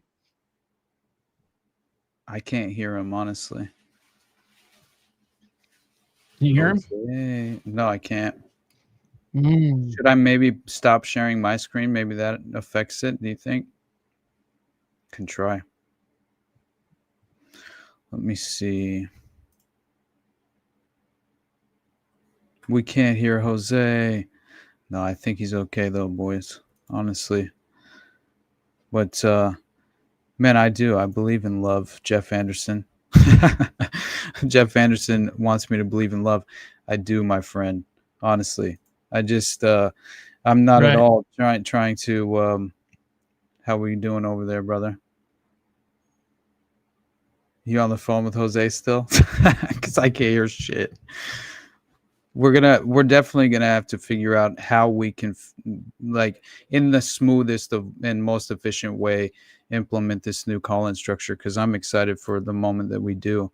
But until that time, you know, I think it's definitely important. Just as far as there was one last, I thought, very interesting. Hold on. Yeah, Mike Johnson had a short statement on to finish off that clip. I thought was very interesting. And again, it goes to show like what was Mike Johnson claiming recently, which is hilarious. Basically that Trump is an FBI informant, and he was he was in order to take down Epstein, right? While simultaneously obviously calling now the idea is that he was helping out the feds after the fallout at Mar-a-Lago, which is hilarious to me. So that's the further context that is usually not provided. But obviously, for him to have allegedly been an FBI asset, or at least an asset, I think is what they claimed. But to informant is what Mike Johnson first said, which I thought was hilarious. And if we're supposed to believe that, then clearly how as far as the juxtaposition to a Democrat hoax is just hilarious, right? Just as far as Trump himself and the Don't you messaging find and that language. insulting? What's that? Don't you find that insulting? Just like him trying to brush it off like it's a hoax. Hell yeah, absolutely. but I mean, like, I'm not at all surprised, because it's obviously he's going to attempt to deflect away from his involvement whatsoever, and this would clearly, I think he definitely mishandled it though from day one. I think it could have been at least. It could have been dealt with a little bit more strategically within the context of the media spotlight whenever he's asked. I think that he did himself no favors as far as his reaction was. It was always very much kind of, again, very revealing, right, in my mind. Right. And that's just hilarious that they couldn't even in any real way effectively kind of deflect away from the current sitting president is very interesting, especially how bipartisan the Epstein network truly is, which is hilarious to me, right? And another reason why you have this controlled release of information, and we're never going to get anything of any real value or substance that I think, cuts through to an evidentiary based case that can bring about true accountability. That is not the goal here. And that is the Epstein network. Really, I think the only value of it being in the spotlight in this very moment is that it, again, at least it drags the permanent establishment through the mud face down, and I love that very much. And I think that it also provides another perfect window into how they've structured the modern Gladio networks, the strategy of tension, how they play out in real time, and how they are, joined at the hip with this very deeply embedded pedophile underworld that is, I think, again, leveraged in it against the general public at all times. And there's a reason why you have so many just examples of pedophiles being overrepresented in these just political positions, right? It's ridiculous to me to imagine. And again, it's a slippery slope as far as attempting to. Now, I always point back to the Committee of 300 or the Royal Institute of International Affairs, right? Entities such as this, the Club of Rome, that obviously draw in, I think, true just organizations that are true representations of the actual structured system at play here, and the long-standing agenda, which is dystopian and totalitarian and authoritarian in every way. Right. And how clearly we're intended to just, again, like, we're being led by the nose at every level, utilizing ideological, or just ideology as a tool, and that is again, just it's by design. And so Right. it just I'll pull up a few more of the pictures of the birthday book real quick, but I did want to, at the very least, there was one last part of this video of Mike Johnson, because once again, it's like Mike Johnson reiterates that he didn't actually mean that Trump was an actual FBI informant. He must have misspoke, but that should have been public knowledge by now, which I find hilarious. Now, this is a real story about real victims, and many of whom were highlighted on Capitol Hill last week. And all of this partisan politics, you have to raise the question about what does this really do for them? Republicans and Democrats both argue that they're trying to get more information for those victims, just doing it in very different ways. Yeah, very important question. What does this actually do for the victims, the women who were affected by Jeffrey Epstein? So House Speaker Mike Johnson, he is now walking back his claim that President Trump was acting as an FBI informant in the Epstein case. Here's how the speaker clarified his remarks last night, and then we'll get your take, Caitlin, on the other side of things. He kicked Epstein out of Mar-a-Lago when he learned about this, the allegations of this just evil behavior, evil acts, and that he was participating in some way with law enforcement to bring about an end to that. I don't know if I used the right word. I said FBI informant. I'm not sure. I wasn't there. This is in my lane. I'm just repeating what is common knowledge and has been out in the public for a long time. President Trump was never a hindrance to the Epstein investigation. He was trying to assist in that. So, Caitlin, as you heard there's... How funny is that? I had to play that part just because it's like, my God, what talk about a spin, right? And as far as an attempted just defense, like, that is really your justification for that? Like, I love it. But again, it's like, how are you kind of a balance? It's just beautiful hypocrisy at work, and to see individuals hold these counteracting ideas in their mind's eye. It's just it's kind of laughable to witness, but not at all surprising, as we always say. But yeah, I figured we could go through a few of the most interesting of the slides that I pulled from, as far as the pages, the 238 total pages of Jeffrey Epstein's birthday book, and then we can actually, I think there's a couple other stories we could get to before we got out of here. But honestly, around maybe 2 hours, we could start wrapping it up. But right, just so everyone knows, I shut down the lines since nobody was biting. That's fine. No, I'm just kidding. We've got some things to figure out. I think I know exactly how to fix it now that we've kind of done this. Mm-hmm. So we'll have it up and ready by next weekend. However, or next week, not next weekend. Next week we'll have it I'm sure figured out. Hell But yeah. anyone that still wants to come up, just like always, I'm going to post the invite in the chat. So anyone that wants to come up and add something to the show, by all means, come on up. Did Shy say, "Damn, she arm wrestles" about the African American media presenter? Yeah. Dude, that's so funny, bro. Oh my god, I didn't see it until just now. But yeah, Uncle Ted, it's 100% a psyop. Yes, I without a doubt, I am with you. And even as much as I remain skeptical of Thomas Massey because I don't trust anyone, right? I still find it very important what he had to say there. Distraction, and he pointed out exactly how I felt personally, which was of what real value other than the ethical reality of who Trump potentially is and has been. Which how many times? I mean, Roy Cohn raped Richard Kerr from the Kinkora Boys Home, and conducted the Blue Suite parties where he sexually blackmailed J. Edgar Hoover. Like, how long standing could this be? You know, I mean, as far as so again, it's like even with the House Oversight Committee that we're relying upon in this current environment, how much can we rely on these government created,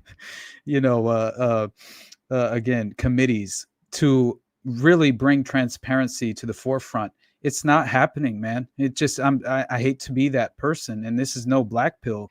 It's just, I think there's an alternative solution here that is not at all being prioritized, and by design as well. That is we're living in the midst of manufactured crises all around us, and they're as you said, they're attempting to see which bait we take, right, and where you fall ideologically and which bait you prefer. That matters. It is. Tara Jackson said, "Forever insidious." Absolutely, that forever insidious is this playbook. Go ahead, buddy. Like the reason why future or previous generations were so okay with being propagandized like this is because they got something out of it. Yes, they got the small house with the picket fence. A decent job. They were able to feed their family, have a couple of kids and a dog. You're right. Now we're not getting anything. And I think it's interesting because now we're not getting anything, but also, like I said, the propaganda is getting worse. It's like they just don't give a shit anymore, Also, it's crazy. The competent crisis has, definitely reached the elite as well. Like our elite right now are far less capable than the elite of 50, 60 years ago. Right. Oh, dude, did you see? I mean, just recently, right? Trump held that meeting at the White House dinner for all these tech executives from Project Stargate, basically, right? Oh, God. And they're all just fucking coalescing in the White House, deciding our fate, right? And deciding how much money. It was so crazy, right? Watching that video, how much money are you giving us? It was like, it was so nuts. Dude, it's the Hunger Games.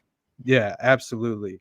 For real. And this is so crazy to me though. Like, as far as I think here, hold on, I'll stop sharing that for one moment because we'll get back to it. If we do, we will.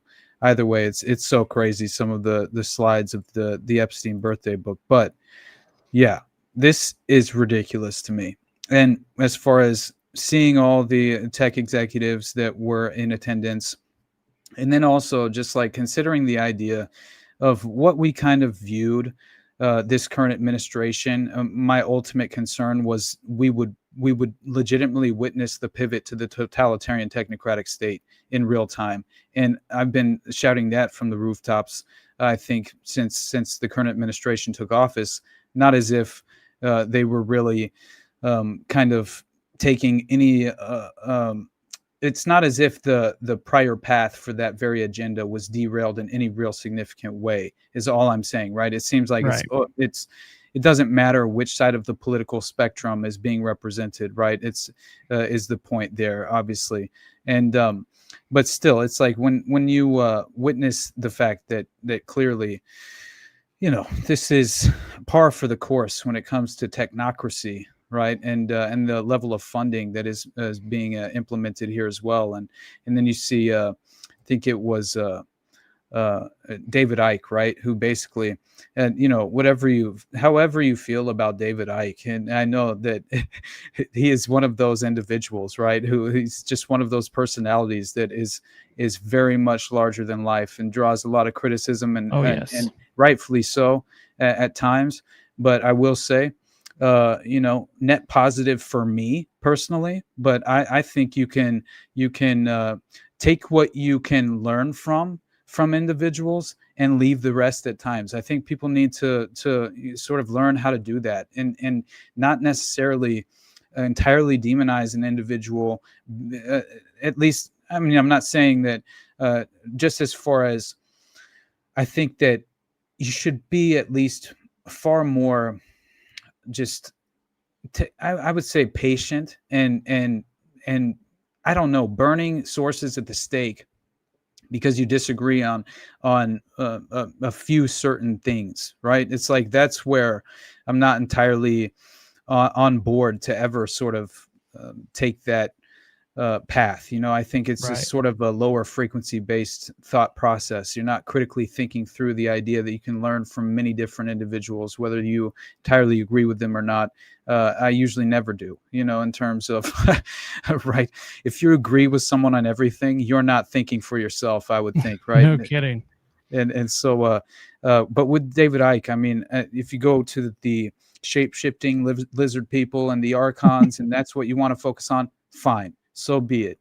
And that doesn't necessarily mean that even in that context, I think you can find a way to interpret what he is saying, and I many times have said that I at least I personally interpret it as the sociopathic lizard brain, right? That more so than an actual shape-shifting lizard.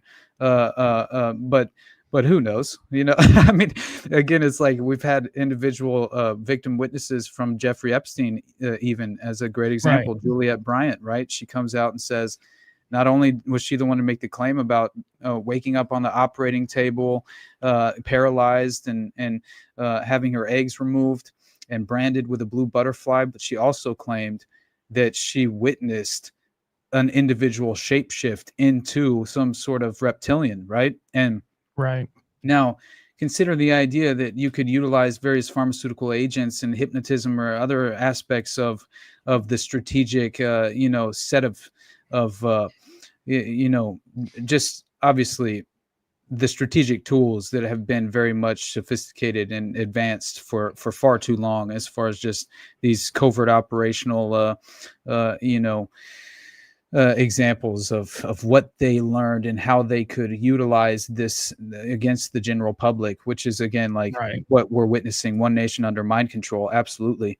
And so again, with this as just another example of, this is something I love David Icke for, because he's very much been, and the reason why I utilize the term the totalitarian tiptoe is because of David. And I think it's because he's been shouting from the rooftops about the totalitarian technocracy for far too long, and also the AI oligarchy, this newfound, just as far as these business tech execs that are clearly this new age oligarchy that has been manufactured and put into position by I believe this very deep and well-established intelligence apparatus that I think is responsible for modern Gladio and every other single example of the strategic playbook at work in modern day. And this is just one more example of that. We've got somebody wanting to come up. Come on down. Got your mom. Oh, good evening. How we doing? Good, man. First, just shout out to Rage Child's dog, Dallas. His 6-year-old birthday. Beautiful dog, Rage. Free Palestine, fuck the feds. Nepal is on fire. I saw that.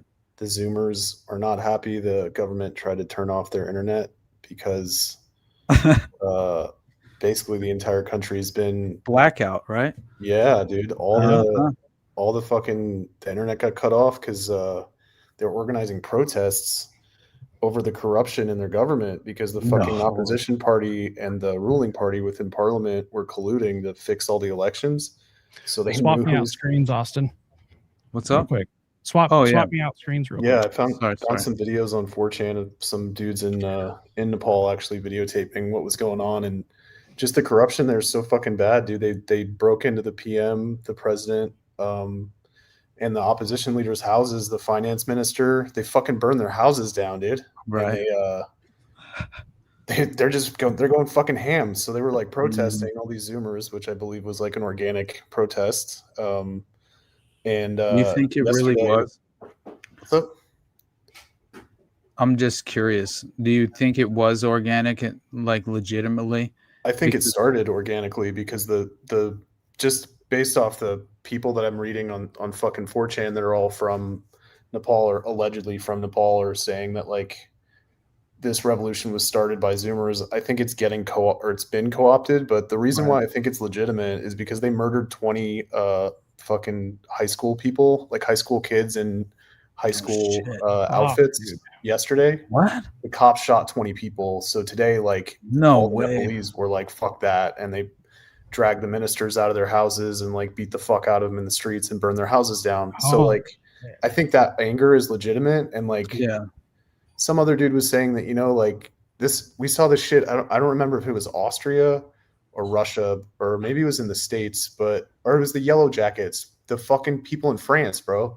When that shit was going on, the feds had snipers on rooftops and they were shooting protesters, and it was getting blamed on the cops or somebody else. That's interesting. So like, you just never really know. But That like, reminds me so much. Let's check this out real quick. Yeah, go ahead, play it.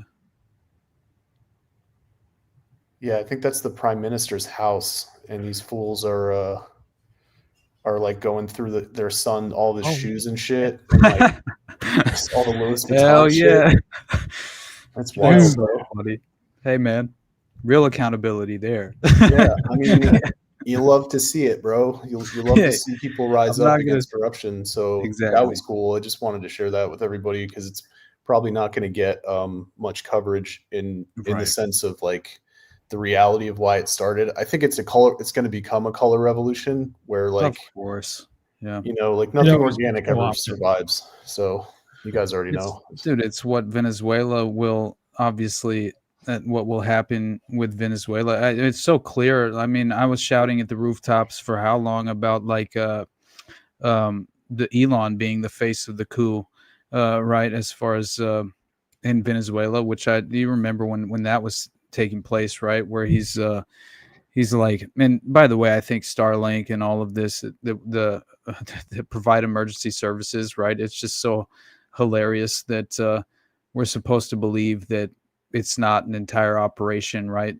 Clearly to provide the individuals you prefer in the moment for the strategic operational standpoint of things on the ground. But again, it's oh my God, dude, let me find it, because of what Hegseth's been talking about, just not ruling out regime change in Venezuela and suggesting more airstrikes, obviously.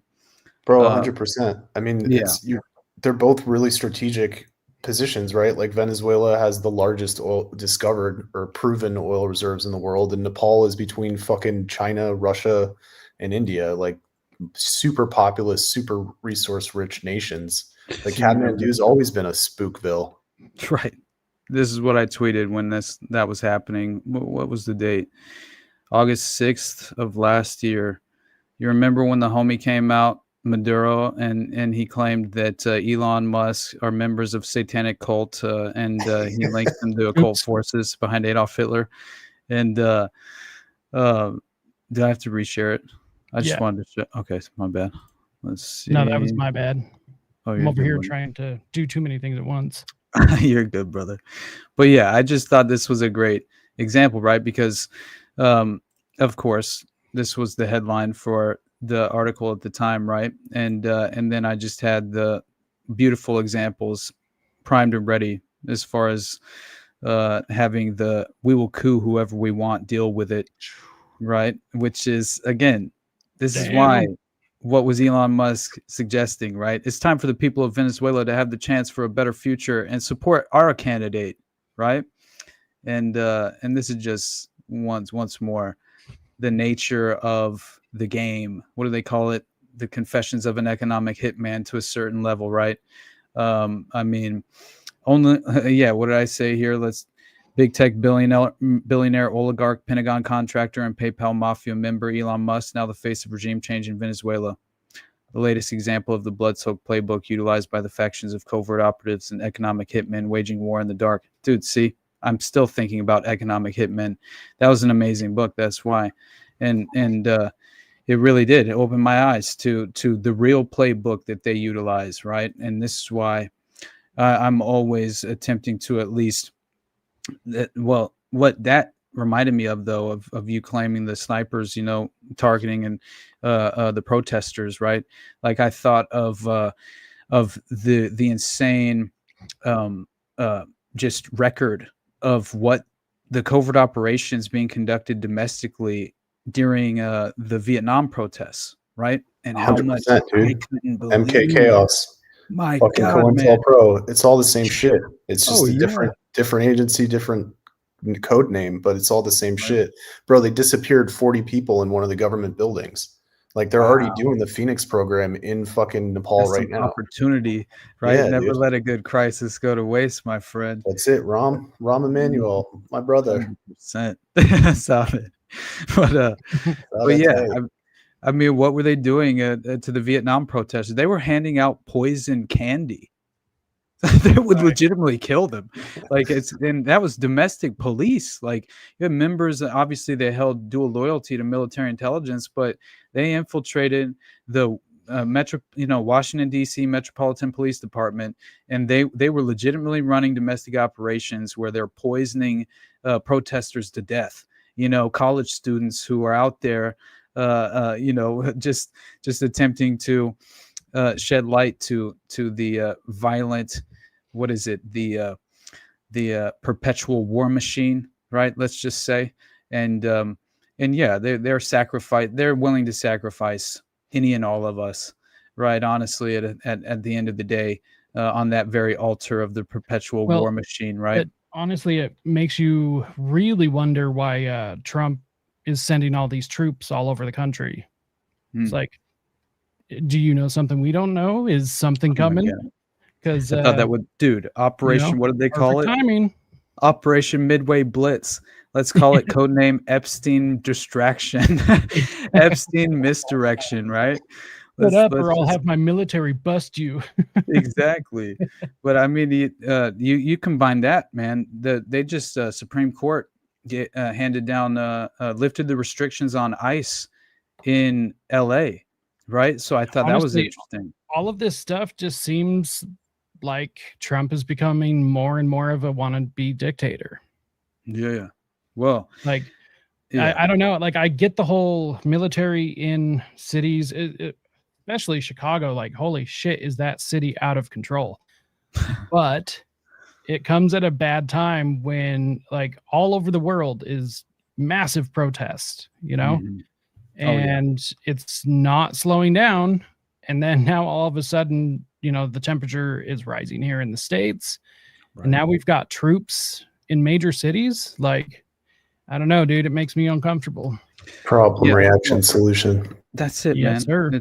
It's the name of the game, and it's always effectively happening. It's in my mind, I think people, honestly, it's interesting because there's what was it called? The Delphi method, right? Which I refer to so often, right? I think it's very important, just as far as people understanding the nature of the state and what they're always attempting to achieve, right? And because that's what drives me mad, and so I always reference these strategically deceptive, just methods of manipulation, and that is what. It's an appeal to authority, man. The Delphi method, and it's been utilized by, these think tanks and these policy steering organizations for how fucking long, and the Rand Corporation, I mean, they had a firm footprint in Laurel Canyon, by the way, members of a Project for a New American Century, members of PNAC who were orchestrating the call for a new Pearl Harbor. And I mean, leading up to 9/11, those people are who are designing the socially engineered manipulation that I think too often we just eat up in our modes of conditioning that we are unaware of, that we're so susceptible to.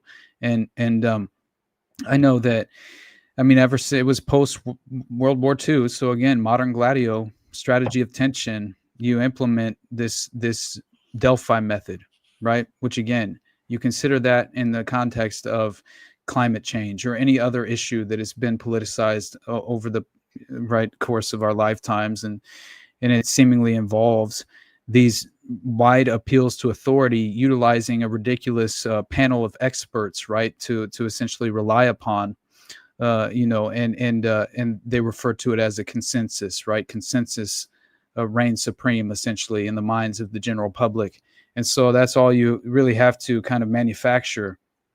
I think it was Henry Kissinger. I mentioned he always, I'm always reminded of that quote when I refer to the Delphi method of Henry Kissinger, because he legitimately says about an expert is that an expert is just someone who articulates the needs of those in power.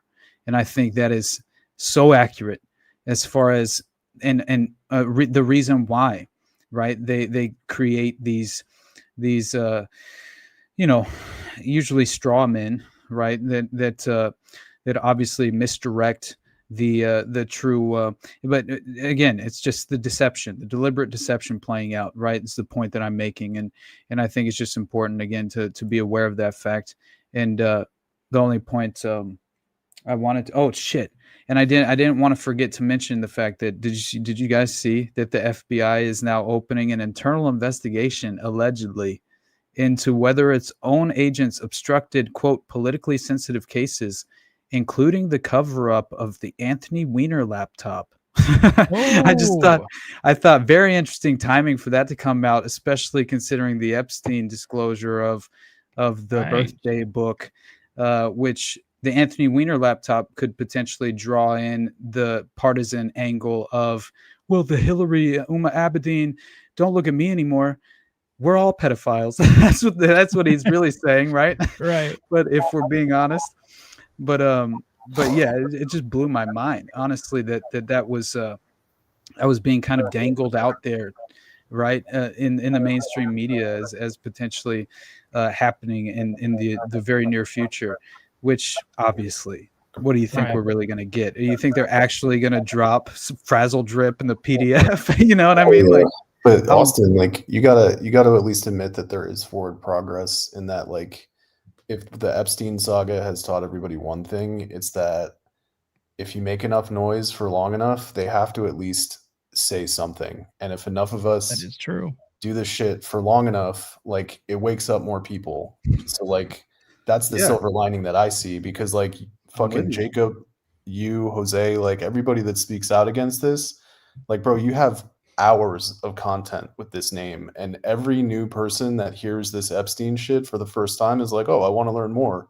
And they wade through fucking years of bullshit to come across a real dude like Jacob, like Austin, like JJ, like Jose, like who is ever speaking truth, you know. And once it resonates and that authenticity is like continued, and it's not like buying out or selling out, or you know, you don't get bought out by some fucking NJO or Peter Thiel fucking alt-right media bullshit, like then it spreads, dude. And once that shit hits, bro, like I don't think they're going to be able to contain it, you know, the way that I don't think they can now, bro. That's what I'm saying. Like we have momentum and forward progress, and like, no, you're totally right. Even a year and a half ago, there never would have been a press conference at the Capitol with a bunch of Epstein survivors. Like that would have never happened. Even probably 6 months ago, it wouldn't have. I know, man, but I'm so concerned that it's all of this is a controlled revelation. Bro, that's the best part. It is controlled. It's 100% controlled, and that delegitimizes what they're saying even more, because you Right. fucking realize it and you see it and you know they're fucking lying. They Right. know that you know that they're lying. They know that they know that you're lying. You know, it's the soul. Yeah, dude, absolutely. It doesn't last forever, dude. Like enough people eventually there's the fucking 100th monkey, you know? Yeah. That shit's real. Well, one thing I think people really have to give up this idea that politicians are going to actually fix things for us. Because it's like, well, yeah, this is probably controlled. I mean, I haven't come across a single movement or political action, social attempt at doing anything without it being co-opted or infiltrated. And so what does that mean? It's like, well, we have to stop asking the politicians to actually do something about it. We, the people, can actually do something about it. But crying to Washington, expecting a solution, that's gotten us fucking nowhere. Yeah, man. Hey, pedophiles, will you all prosecute yourselves? Yeah. Please? Right. Will you rat on each other and lock each other up? Yeah, please? please stop touching kids. It's terrible, man. It's Right. the reality that we're in, and it is the pedophocracy, right? It's disgusting to witness, but my God, man, look at these slides, right? Like the children portion of the PDF that became available through the House Oversight Committee, and basically you have this entire portion being narrated by a child who's talking about very disgusting things. And I think also utilizing code, right? Coded language, which is very interesting. And again, like, I don't know, he's talking about pooping on the floor and things of that nature, right? It's just like, it's very strange, right? And this isn't the penthouse, you know what I'm saying? Right. Like, it's just like, when you look at this, right? Here Comes the Bride. Like, it's very interesting. And then these pictures all redacted, Dude, obviously. Anything to attack things that are actually good, like genuine good in the world, anything to attack it and destroy it. Yeah. Well, it's good to burn down politicians' houses, and I'm glad the Nepalese are doing that. Hey, you know, like honestly. These are there's all good things people happening. with addresses. So They do. Oh man, that's why yeah, I mean, you see slides like yes, this, Uncle right? Ted. Now, very interesting. What did Uncle Ted have to say? Yelling at Yeah. buildings doesn't work. You have Yeah. to go talk directly with your representatives. 100%. 100%. Honestly, Man. although I would argue back, they don't represent me. So Exactly. I don't know how you guys feel about that, but I don't I call them think representatives anymore. most of local government is controlled. At the very least, you have grassroots movements fully infiltrated, if they ever existed organically to begin with, and usually derailed or manipulated in some sort of partisan angle or vision, right? And that's Right. always by design as well. But you see the level of propaganda that's distributed through those organizations that are allegedly grassroots movements. They're not. They're ideological prisons. Here's a direct entry point into what's wrong with modern society. Like, honestly, like, Right. what is it? What have they been able to accomplish or achieve in this current structured system? And that it's just like, what the false hope is where I have now. I agree with what you were saying, your mom. I'm not pushing back on that. I do find the value in prying off the naivete as far as the vulnerable veil being concerned, and many more people who never would have at least been able to come to the conclusion that there is a drastic overrepresentation of pedophiles in powerful, prominent positions in the state. Absolutely, that's a victory, that people are now far more aware of that as far as just the average individual person. Extremely valuable, but it's kind of ridiculous what it took to at even like bring a spotlight into this into this darkness, right? It's like, yeah, I don't know. I think the problem is that you have too much conditioning in place as far as the solutions would be considered. The considered solutions are going to be absolutely Fuck the Fed. Pedophiles to get 3 out of 5. What? What are you talking about, man? Bobo said, "Stop feeding the government-issued lizard people. Commit tax fraud." So I said, "Fuck the Fed." Yeah, absolutely. I love it. No, I don't know what Jeff Anderson's talking about, but yeah, I don't know how you can interpret anything. I just read that comment. Dude, Right. Dude, I love our chat. Like, I I fucking know. love you guys, dude. Oh, man, that's fucking awesome. Absolutely. But yeah, look at this one, right? Which this everyone kept saying online, like, doesn't this seem like it's straight out of a True Detective? You know, like as far as this specifically, they're sort of what does it say? Finally, at the home of our friend, let's call him Mr. Brown. Jeffrey unveiled his plan. To some, it may have seemed a get-rich-quick scheme, but to me, it was pure genius. Rob and kill was the name of the plan. The first victim, redacted, to be attacked and brutally plundered. Would she want more than that? On the boardwalk in Venice Beach, broad daylight, the dastardly thieves were never caught. Postscript, I retired from, quote, the life, but I recently read an article in New York which led me to believe that my old friend Mr. E had continued on and become an industry leader. It's very strange, right? And it seems as if there was some sort of, you know, let's just say, was this just some sort of tongue-in-cheek, coded, right, degenerate game that they were playing, utilizing the symbolic nature of like what are we supposed to take from things like such as this that we find in this birthday book? It's fascinating to me, honestly, and especially when you consider the idea, right, of this being like some sort of it could be role play. You know what I mean? It could be some sort of strange, sadistic role play of some kind, right? A kidnap and kill or something such as that, right? To that effect. But when you see the additional pictures provided, right, that seem to like draw in, right, more context, then you start to question it all, right? I think, especially when you see like the strange balloon picture. Very interesting. And then also the let me find there's a couple other clips that I found very interesting. I thought somebody said this was Woody Allen. I'm not entirely certain. I mean, we all know they did this, right? But it's Right. entirely different when you see it. 100%. Yeah, and there were a couple of two degenerate one, which is very interesting. So it's just so strange. The entire PDF file that you go through. This was Jean-Luc Brunel, which I found interesting that this all happened. Euclid, Epstein, Pythagoras, Brunel, and he has this strange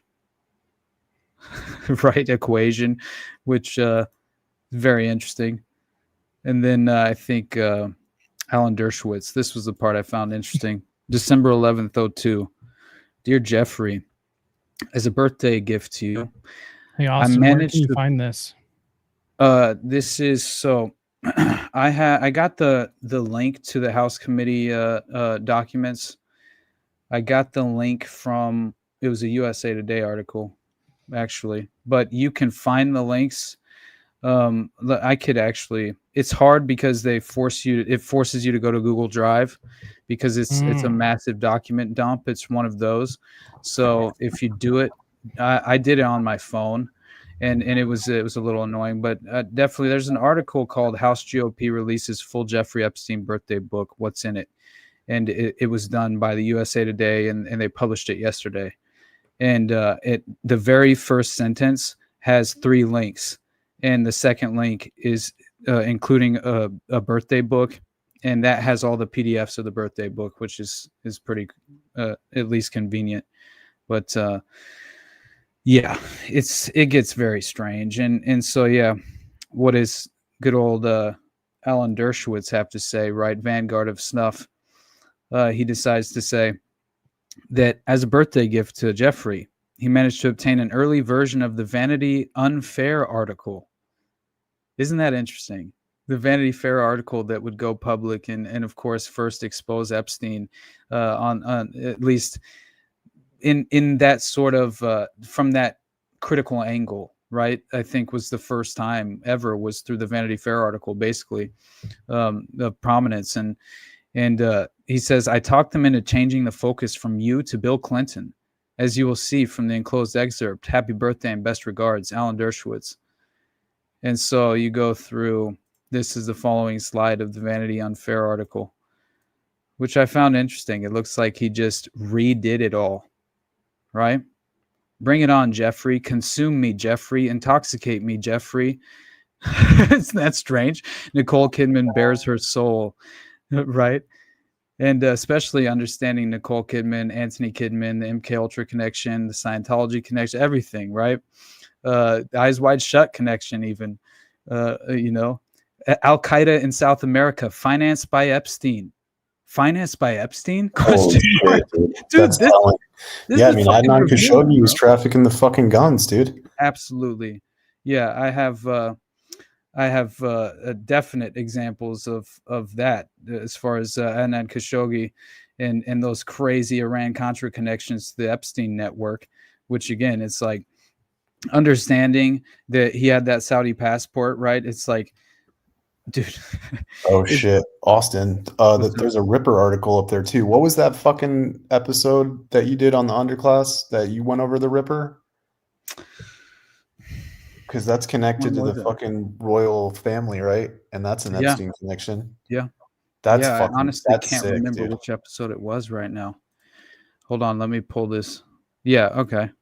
So it was Epstein who in 81 founded a consulting firm, Intercontinental Assets Group, IAG. And the clients, apparently, it assisted his clients in recovering stolen money from fraudulent brokers and lawyers, which is obviously money laundering. Epstein and embezzlement, clearly. So he's That was right. That was the Financial bounty hunter. That was the Promise software too that he was using to fucking find all that hidden money. Like that was the connection with Maxwell and the fucking Isabel. What the fuck was Christine?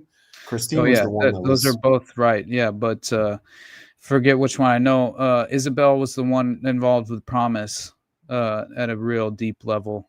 But I can't. They each sort of like took on a role that would help benefit the overall structure of the network itself, I think, and the tech industry being one pivotal, prominent priority, I think, and that seemed to have played out in terms of Robert Maxwell's fingerprints all over the Promise software scandal, and we already know what was happening at the Cabazon Indian Reservation, right? I mean, my God, dude, it's crazy, bro. It is, man. Yeah, but railguns. Railguns, dude. They're talking about esoteric weapons. Like it was insane. But it was apparently in the 80s as well that Epstein he had this Austrian passport that was under a false name, and the passport showed his place of residence in Saudi Arabia, right? And so that was during the period of time and during the early 80s where one of Epstein's only clients was Adnan Khashoggi. And so once you understand that he was getting like a legitimate commission, from Lockheed, which is just so crazy. Khashoggi being the principal foreign agent of the U.S. and helping establish these intelligence partnerships. One of them apparently known as the Safari Club, right? Which I think people obviously should be aware of. Yeah. And then all of this tying back in with the BCCI, right, Bank of Credit and Commerce International, which is really the face of evil in many ways. You know what I mean? And it seems as if, I think it's really amazing, honestly, that that you had Khashoggi, right, and and that sultan that the Epstein victim claimed to have Sultan of Brunei or Brunei, I don't know how to pronounce, but he sold Khashoggi apparently sold that yacht to the Sultan, who in turn sold it for $29 million to Donald Trump, who later sold it for $20 million. So yeah, luxury assets being transferred among billionaires and heads of state, right? And entirely in my mind, when you're looking at this and you see that Khashoggi sold his yacht to a prominent Epstein perpetrator, right, who was a sultan, before Trump would then obviously purchase the yacht, is fascinating stuff, right? I just think it's nuts. Hold on, let me find. Oh my God, what did I do? Oh shit, it's all good. Hold on, let me pull that back up because I just want to look at one. No, that was fine.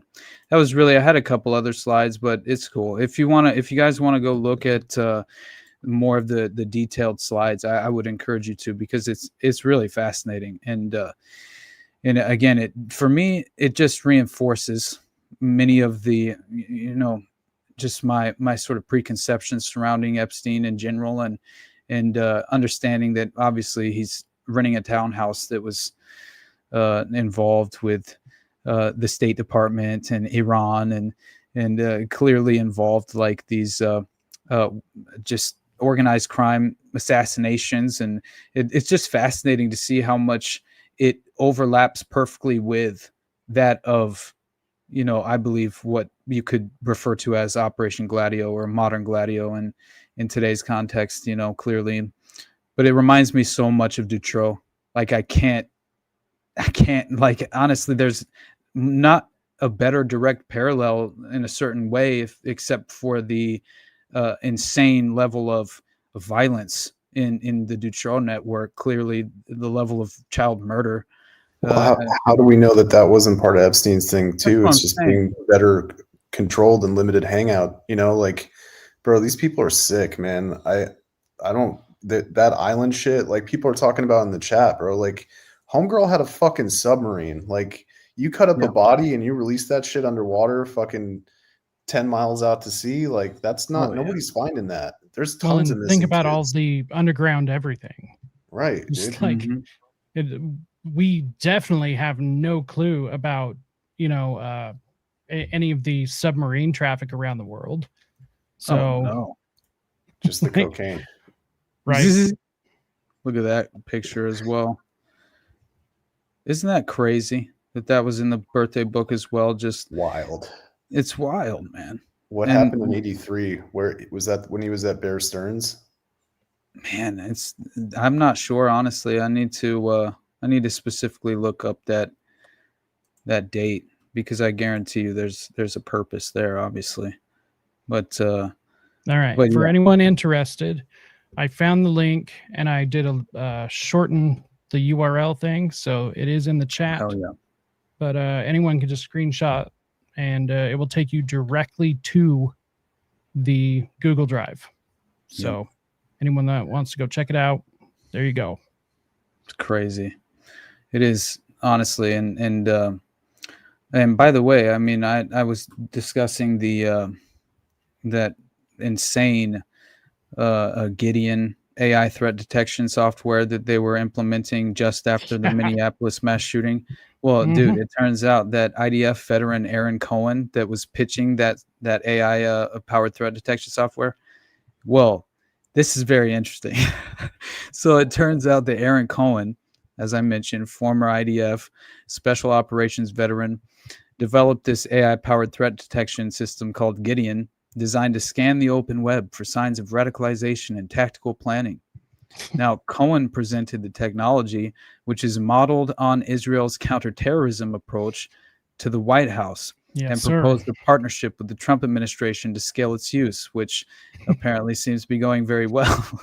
So the system aims to assist law enforcement agencies in identifying potential threats before they materialize, and is currently being marketed to local police departments. The technology has received backing from Peter Thiel's Palantir, and is also There it promoted is. as a tool to combat human trafficking. Oh my God. Every time you hear Palantir, you drink. That I don't want to die.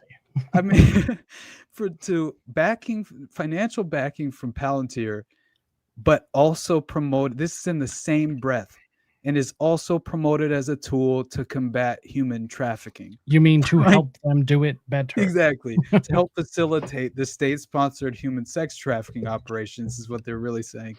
Looking at you, John Walsh. So the technology, obviously, apparently Cohen, he's emphasizing that the system, its engineering quality is compared to Palantir's standards, and highlighted its preventative capabilities during a live appearance when obviously he was on Fox News that day on the Minneapolis mass shooting, which was so insane that they utilized that moment to pitch and promote this right pre-crime minority port policing that's just like, again, man, like at every level we are implementing this is why I even brought up this will be the last thing I share, actually, and then we'll get out of here, because I found this so important, especially just in terms of the true authoritarian implementation of the agenda in real time, and to see all these tech execs. Just watch this very brief video, because I think it's important just to be aware of this, and then see the direct outcome, kind of the direct consequences of this meeting is instantly ChatGPT and Sam Altman get this massive deal internationally just after this meeting takes place. So none of these things happen coincidentally. Everything is sort of strategically timed, and especially in terms of politics. And I think we should all be aware of that by now, hyper aware, honestly.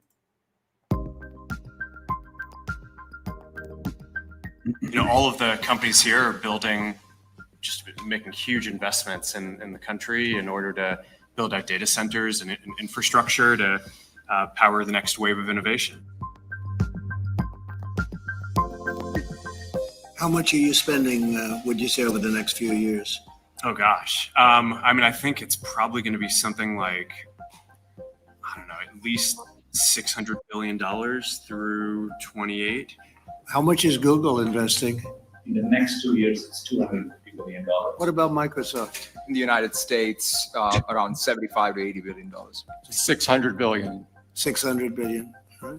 It's a lot of jobs. We're very proud to do it. The AI moment is one of the most transformative moments This is the CEO of Google. any of us have ever seen or will see in our lifetimes. So making sure the US is at the forefront, and I think your administration is investing a lot. Already the AI action plan under your leadership, I think, is a great start. And Good morning. We must redeem. Dude, seriously though, and India is the one that just gave Sam Altman this major fucking contract. Anyway, it's crazy. It's like $500 billion, for ChatGPT and AI data centers essentially being implemented in India.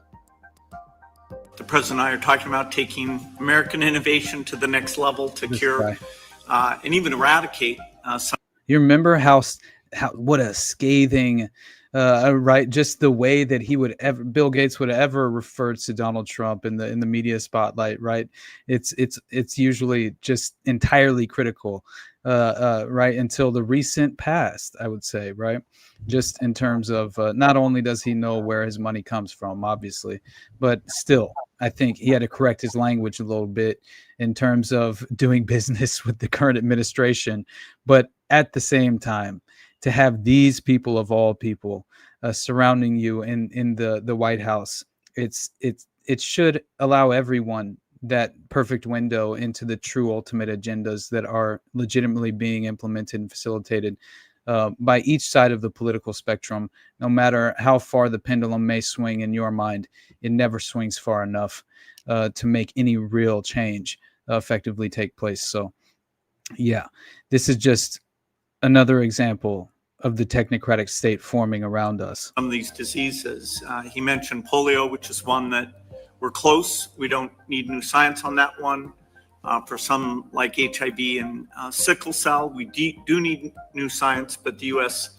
Has the seeds that in the same way that Warp Speed took those seeds and put them together, I think something fantastic can be done. We are all different in some ways, but we all believe in the power of technology to improve people's lives. And that is the thing that binds us all together. The only thing not different is the new iPhone release. It's the same fucking phone, Tim. What are you doing with your life? He knows people will buy it. Oh my God. I know that the amount of praise that Trump was given during that discussion, during that meeting, they're just, I mean, it's disgusting, right? Like, honestly, they're sitting there being kind of just, it almost seems like they're, in a way, kissing his feet at a certain point, you know, but also like they were far too excited to provide, you know, the level of funding that they were going to commit to this current administration, right, and this project. And again, it's like, if you consider what I had mentioned, how essentially we're seeing project what was it, Project Stargate. It's basically just expanding internationally now, right? And I do think it's, oh shit, what the hell? Oh, there we go. What is happening here, dude? Oh my God, there we go. Yeah, it was from Business Standard, needs to chill out. But yeah, anyway, so OpenAI in talks with data firm to bring $500 billion Stargate project to India. And so they received an insane amount of additional funding as far as the Stargate project, basically going international and heading to India for this very purpose, which the purpose they claim is because OpenAI aims to have a capacity of at least 1 gigawatt. And this I found very interesting, just reading through for a brief moment, because basically claims that OpenAI, developer of ChatGPT, obviously, has reportedly begun preliminary discussions with India data center companies and Reliance Industries as it explores bringing parts of its $500 billion global artificial intelligence infrastructure project, Stargate, to India. So this is in the Economic Times and the Business Standard, and basically OpenAI has held talks with firms including Sifi Technologies, Yoda Data Services, ETE Networks, and Control S Data Centers. Conversations reportedly center on capacity, energy availability, and location, which are critical factors for large-scale AI computing. So the Sam Altman-led company also been in parallel discussions with Reliance Industries for more than 6 months. And apparently Reliance is building what it claims will be the world's largest data center in India, Jamnagar, Gujarat, I don't know, alongside a massive new energy complex. This is apparently needed in order to achieve this 1 gigawatt, right, for a capacity for OpenAI. And so again, it's like, I think we're on course as far as Project Stargate in terms of the overarching agenda here, and it's definitely an issue. And I think that you consider that along with the ChatGPT psychosis that's involved with ChatGPT right now, and how fascinating that truly is. Like, honestly, man, I had there's this insane example that was given by this woman in the Rolling Stone, right? And basically, she says that her and her husband were essentially, they endured what is now known as ChatGPT-induced psychosis as a phenomena, right? And this is very, very interesting as far as this more recent phenomena that's really taking root, obviously, and if you especially understanding the role of AI at this very moment, and how it's kind of like, I think, in a transformative place, right? And once again, we're sort of, what did Elon claim? What did he say? We're summoning the Antichrist. That's what he said, right? Which I thought, again, very revealing that you would refer to it in terms such as that, obviously. But yeah, as far as the ChatGPT-induced psychosis, this is very strange, because at first was coming across my radar as far as like this hilarious kind of incel, just it's more of like a social kind of phenomena that's taking place due to, one, it started to really take root during COVID, allegedly due to the isolation factor that was involved apparently. And this is very interesting because it surrounds an individual by the name of apparently Eric. It's Stein Eric Solberg. All right, became increasingly paranoid. Okay, and he shared suspicions with ChatGPT about a surveillance campaign being carried out against him. And so this is apparently also, I believe he was a veteran, if I remember. He's a 56-year-old tech industry veteran.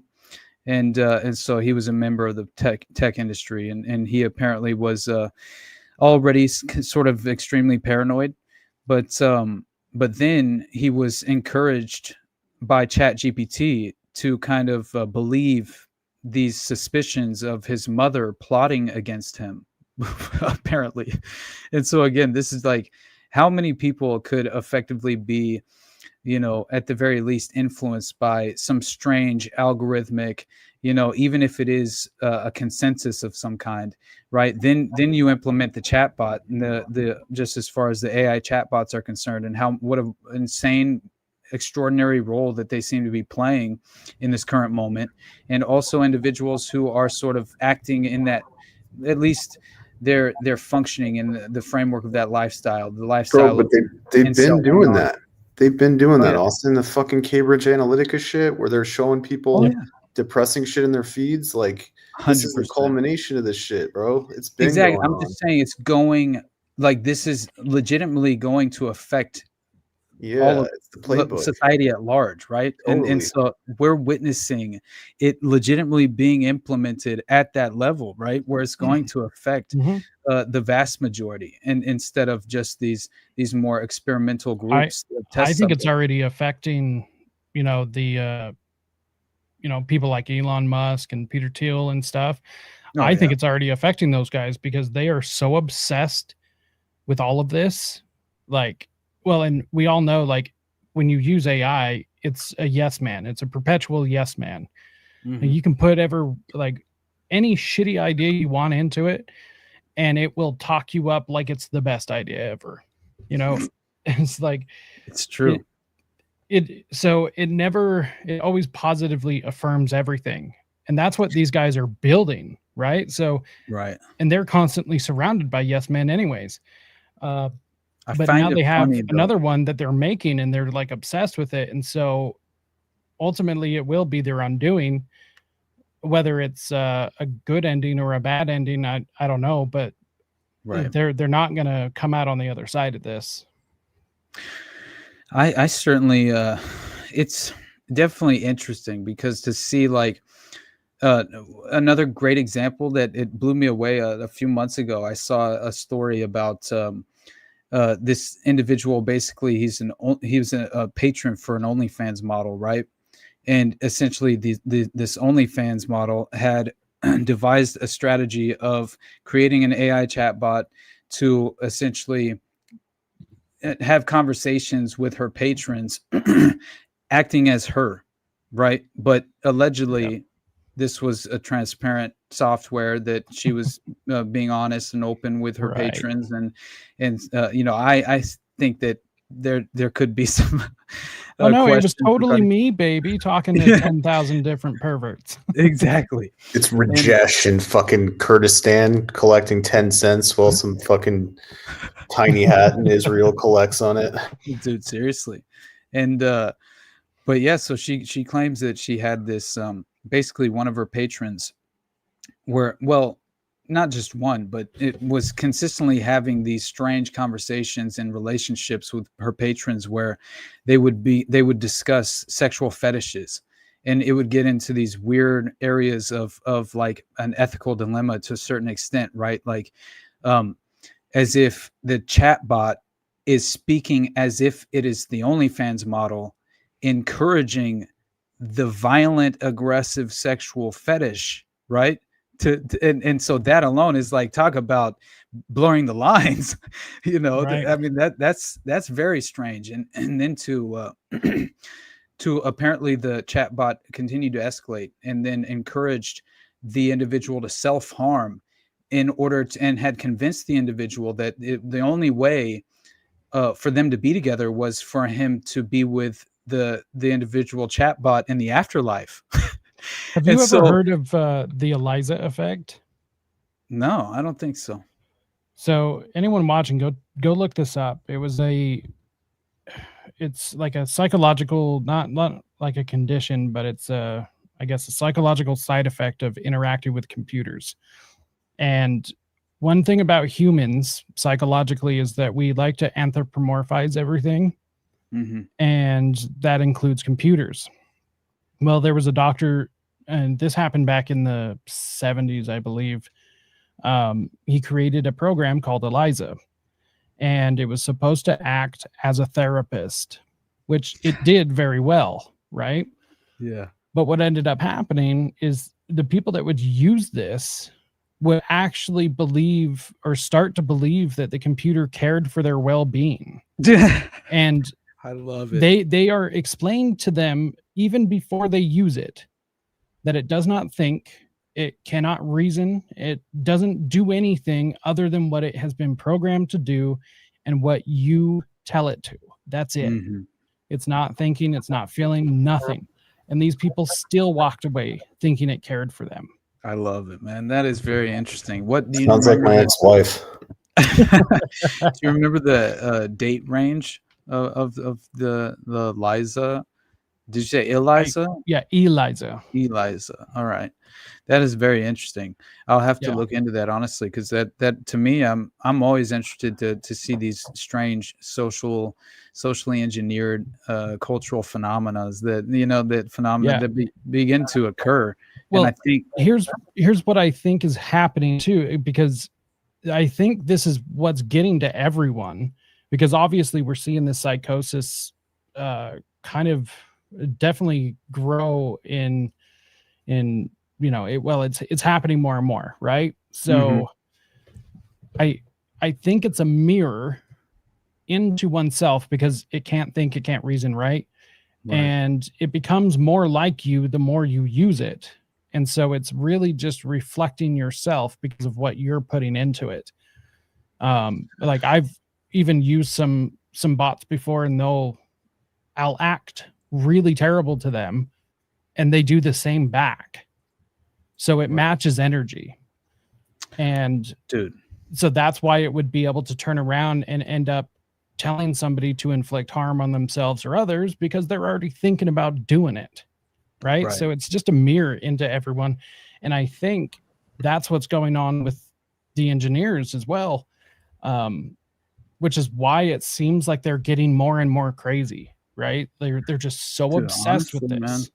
Man, when I saw this, it blew me away, because as far as like he's they had like developed these strange kind of like what are it's just like nicknames essentially for each other, right? Terms of endearment essentially at a certain level. But it was very interesting, and so he basically, at one point, this individual, Eric is really what he went by, but yeah, Eric Solberg is who he apparently developed this ChatGPT-induced psychosis, but he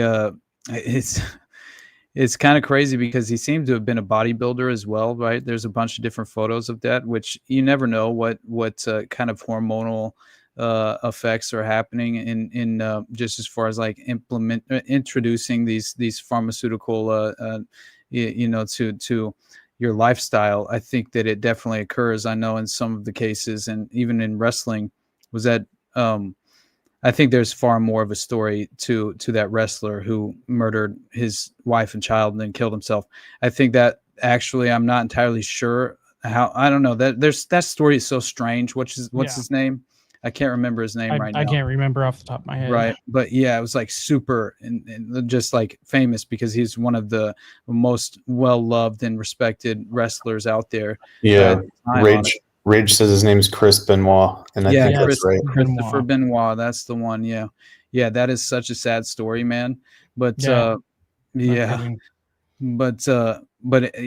was just considering the idea of like what other factors are involved in this recipe that can create such a vulnerable mind state or state of mind, and you never know. But anyway, still the point here is just that Solberg's chats have apparently continued to become very delusional, right? And increasingly so at that, apparently. And so he asked ChatGPT for help finding clues that his cell phone had been tapped. "You're right to feel like you're being watched," the bot told him. Shit. That's a quote.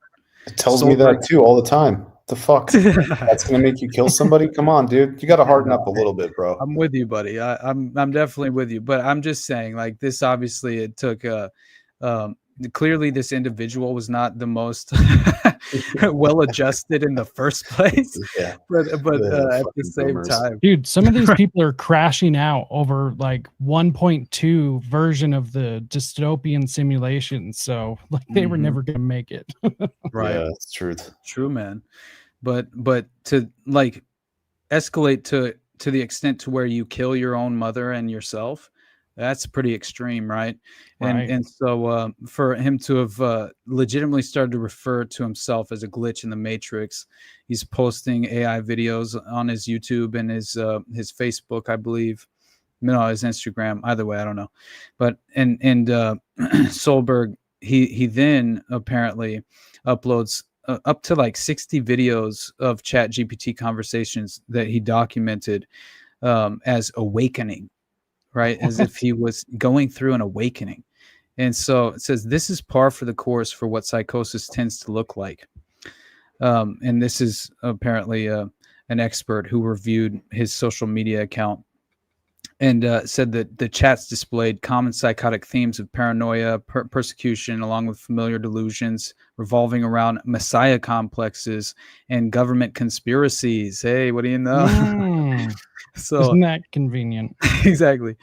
This is the funny part, though, as far as it's not really funny, but just as far as kind of like really escalating, telling him he's not crazy, which is obviously just interesting. You know, he has these saved memories as well, which I thought was very interesting, and but still the most interesting aspect of all of this is really the woman and her husband, because that specific case is very strange, of the individual escalating to an extent to where he's legitimately willing to commit murder, right? But at the same time, you have this example I found so much more compelling as far as like the direct details of what it was telling him, because it did seem like it was really structuring a new age religion to some extent, right? Which falls perfectly in place with the Transhumanist Manifesto,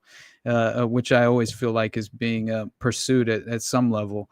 And so the wife of this man, apparently, let me find his name in this Rolling Stone article, because this is very interesting. And they might have, it looks like she just went by Kat, and they remained anonymous as far as her husband is concerned. But either way, so she finds a thread on Reddit, right, and about ChatGPT, and this like made her feel better, because she realized that her and her situation were not as far as just as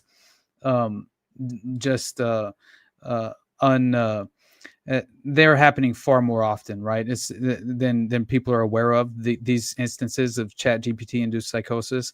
And so apparently this is a 27-year-old teacher who explained to her partner, or as far as that her partner was convinced that the OpenAI model ChatGPT gave him the answers to the universe. So she reads his chat logs. She finds that the AI was talking to him as if he is the next Messiah. So again, the messianic complex, the God complex, is being a kind of at least I think it's a reinforcing tool in this context. It seems, right, psychologically, but so yeah, then, because all AI is a positive feedback loop. Yeah, That's what I mean. That's all it is, Yeah. and that's why it's really, really good at like one or two specific things. And if we only used it for those things, like running through mathematical data, that would be great. That's what it's meant for, to recognize patterns in large chunks of data, right? Sounds very anti-Semitic, Jacob. Don't recognize those patterns, everything is brother. these days. Everything is. But if we used it for that, it would be great. But the problem is they want us to use it for fucking everything. I don't want like every single thing that I do online to have an AI option. Right. Amen. If I want it, I'll go find it. I don't need it on everything. It's the new structured system, brother. The AI overlord is it's just a matter of time, right? For AI government. Honestly, the problem though, they're gonna fucking fail. It's gonna fail. Like it does every time. Because here's the problem with the elite, and this is that's not to say that we're gonna walk out on the other side unscathed. Right. Like we're still not safe, but it's not gonna be what they say, and it's not gonna be what they want. And the reason why is because they have ideas of grandeur. And every time they try to do something does happen. But the problem is it's never as wonderful, or it never turns out the way they think it's going to. I mean, like it just doesn't, because I think they think that we are much further along. But here's the problem is that they are trying to recreate humanity, right? They can't. They can't do it. I mean, just think about the medical industry for a second. Like 200 years ago, like we were still not using gloves. In fact, it was only like 120 years ago the doctors started washing their hands. Okay, like we are not that far along. A lot of medical work is still guesswork. Like yeah, they still don't in India. Well, yeah, but India. don't get me started. But the guy who said that we need to wash our hands before we stick our dirty hands into another cut up patient, they put him in an insane asylum. I mean, it's just hilarious to me. Like doctors look at somebody and say, well, we've done this surgery 700 times and it's been just fine. Oops, you're the one person that had a bad reaction to being cut open and now you're dead. Like, things are far more complicated than these guys are able to reproduce. Right. Now, like I said, that doesn't mean that whatever is coming is going to be all fun and, happy, because it won't be. But it's not going to be this utopia that they think it's going to be. So we actually do have a fighting chance if we all start doing things together. And that also doesn't mean like we organize in a group to do things. We just have to start individually doing the same things, like civil disobedience, Mm-hmm. Yeah. A decentralized insurgency is impossible to defend against. Just throwing that out there. Absolutely. Right. So we just change how we live. That's why the Taliban beats our ass all the time. That's literally like they're a bunch of goat fuckers. Yeah, but it's the same in Vietnam. It's the same situation, right? Like, it's always the case in my mind. But which is why what we're doing is a revolutionary act, because we're spreading ideas which are bulletproof. I'm just here for the bants. My God, but I'll tell you. There's like two other points that I think are insane as far as what the AI referred to the individual as, because again, it's spiritual jargon, man. And that's what it feels very occult in my mind as well, which again, it's like, it would make sense as far as the occult nature of, like, again, I think that I understand what you mean by the AI chatbot just effectively kind of reiterating back to you what you would hope to hear, honestly, at a certain level. But at the same time, it feels like there is an escalation happening as far as the software modeling is concerned with the AI chatbots, and it's definitely escalating at a certain level and getting more. It still more and more can't think sophisticated. though.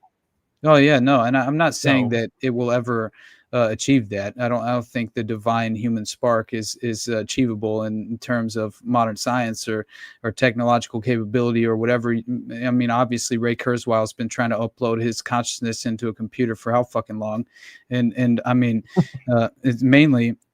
I think it's because so many of these sociopaths are petrified of what comes after. Mhm. Not entirely certain, but it seems as Well, if yeah, when you're an atheist and it just turns out to be nothing, and that's your belief system, then of course you're going to be scared. I mean, yeah, 100%. But this is so nuts to me because this woman requested anonymity on behalf of her and her husband, obviously because of how shameful and embarrassing this entire story is. But just as far as like, yeah, my husband lost his damn mind talking to a chatbot during COVID, and so, and she's a teacher, which I find hilarious, right? The actual wife of this man. So anyway, he falls under a spell apparently after being married to his wife of 7 years. He falls under the spell with ChatGPT in just 4 or 5 weeks. So it's like this isn't like this seems a little bit extraordinary and out of the ordinary at the very least, right? And right. and so but with the numbers of people that are using it, we're going to see these outlier cases. oh yeah, 100%, man. I just think it's a great example of some insane shit happening. It is unprecedented. It's a perfect example because it shows us the extreme.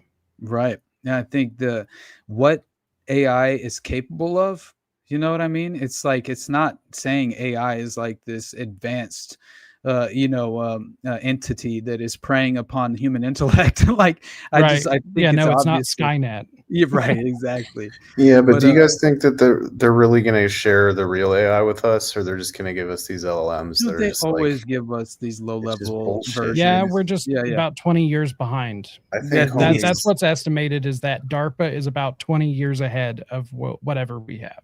Bro, They they've got some crazy shit. Yeah, they've got to, like I want that Elon Musk level. Stop it. Yeah, and we'll have it in about 20 years. What's the payment plan I got to get on to get that access? That's 35. Is that going to be 90 a month? Because I can swing 90. Stop it. But yeah, this is so ridiculous, though, man. Like, this woman saying that her trusted companion would listen to the bot over her, and she explains that the messages that he was apparently interacting with was all spiritual jargon, as I mentioned, right? Noting that they described her partner in terms such as far as the AI chatbot, spiral star child and river walker. Isn't that strange? Wow. So as she said, I would tell him everything he said was beautiful, cosmic, groundbreaking, she says. Why are you reinforcing these ideas, lady?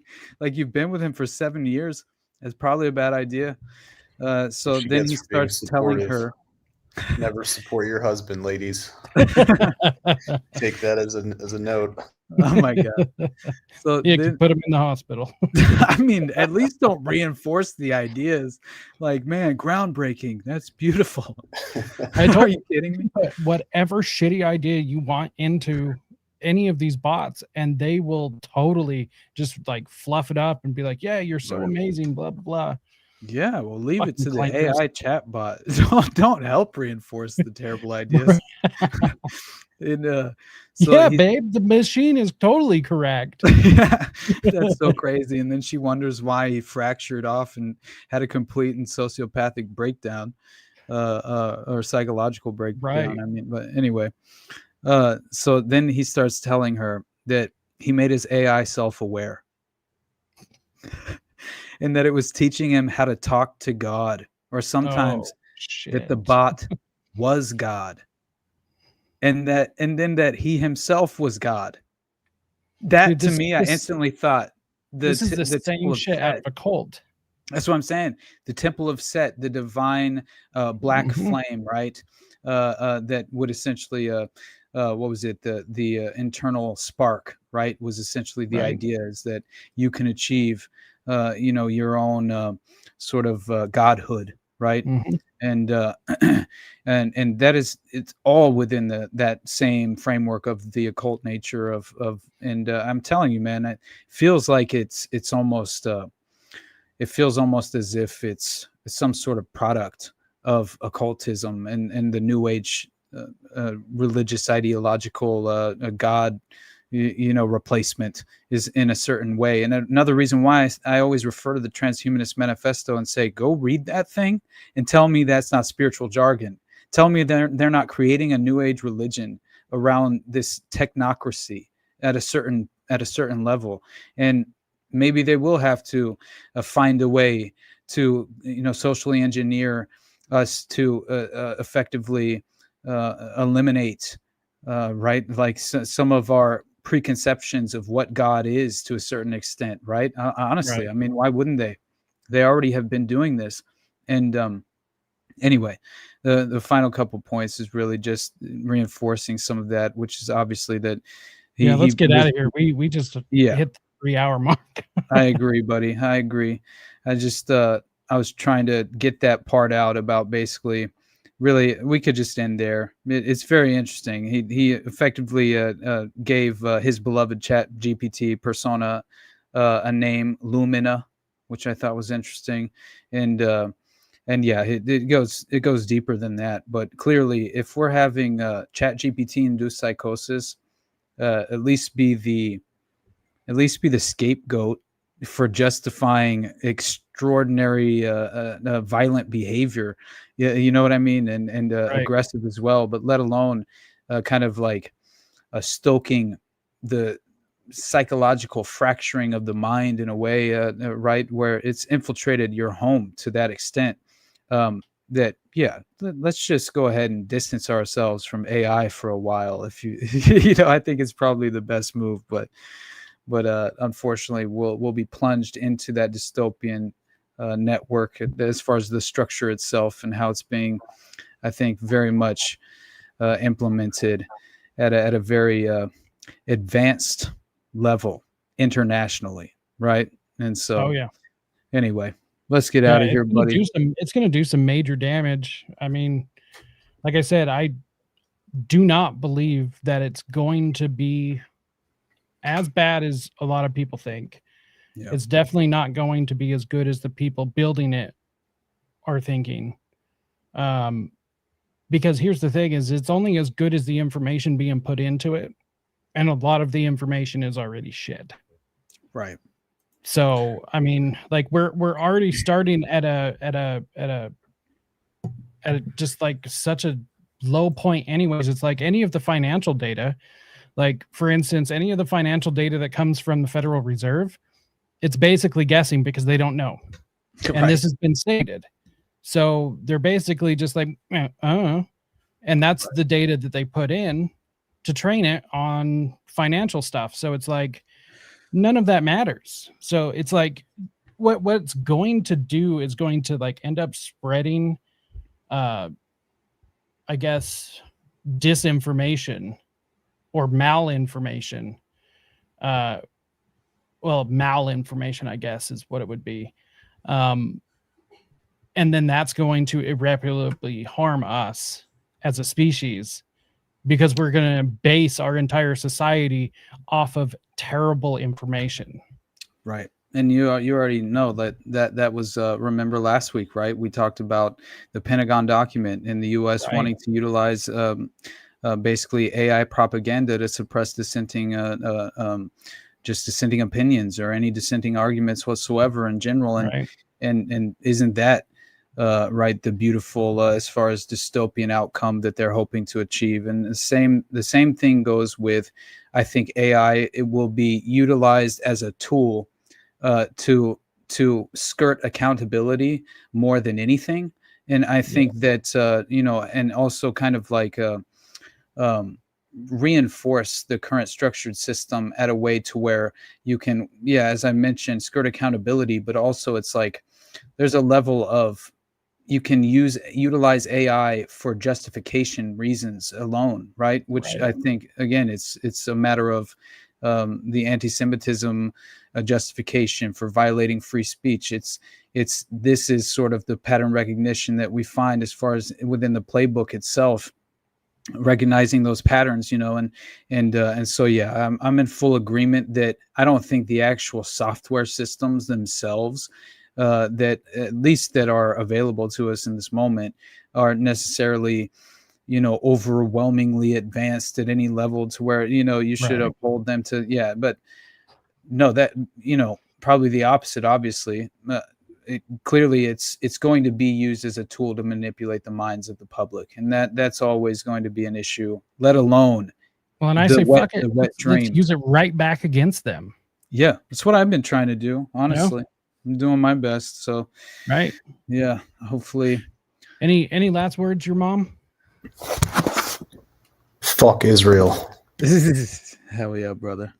All right, we're gonna drop you down and get out of here as well. Always good seeing you, and everyone else, come back next week.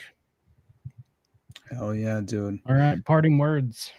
All right, so basically, I mean, you guys already know the best place to find me is the Underclass Podcast, and then the best place to support me is Patreon, definitely patreon.com/the Underclass Podcast, and Sam, Brad, and I should have had a whatever this is out already, but unfortunately I couldn't do it on Sunday night, so we're going to do it another night this week, but we'll make it happen. We'll get it out there soon as well, so you'll have another whatever this is in the near future on the Patreon as well. But beyond that, I have I think William Ramsey I'll talk to on Friday.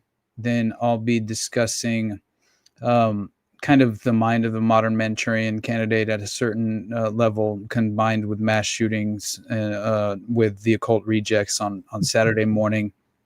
And then also the Rage, you need to calm down. But also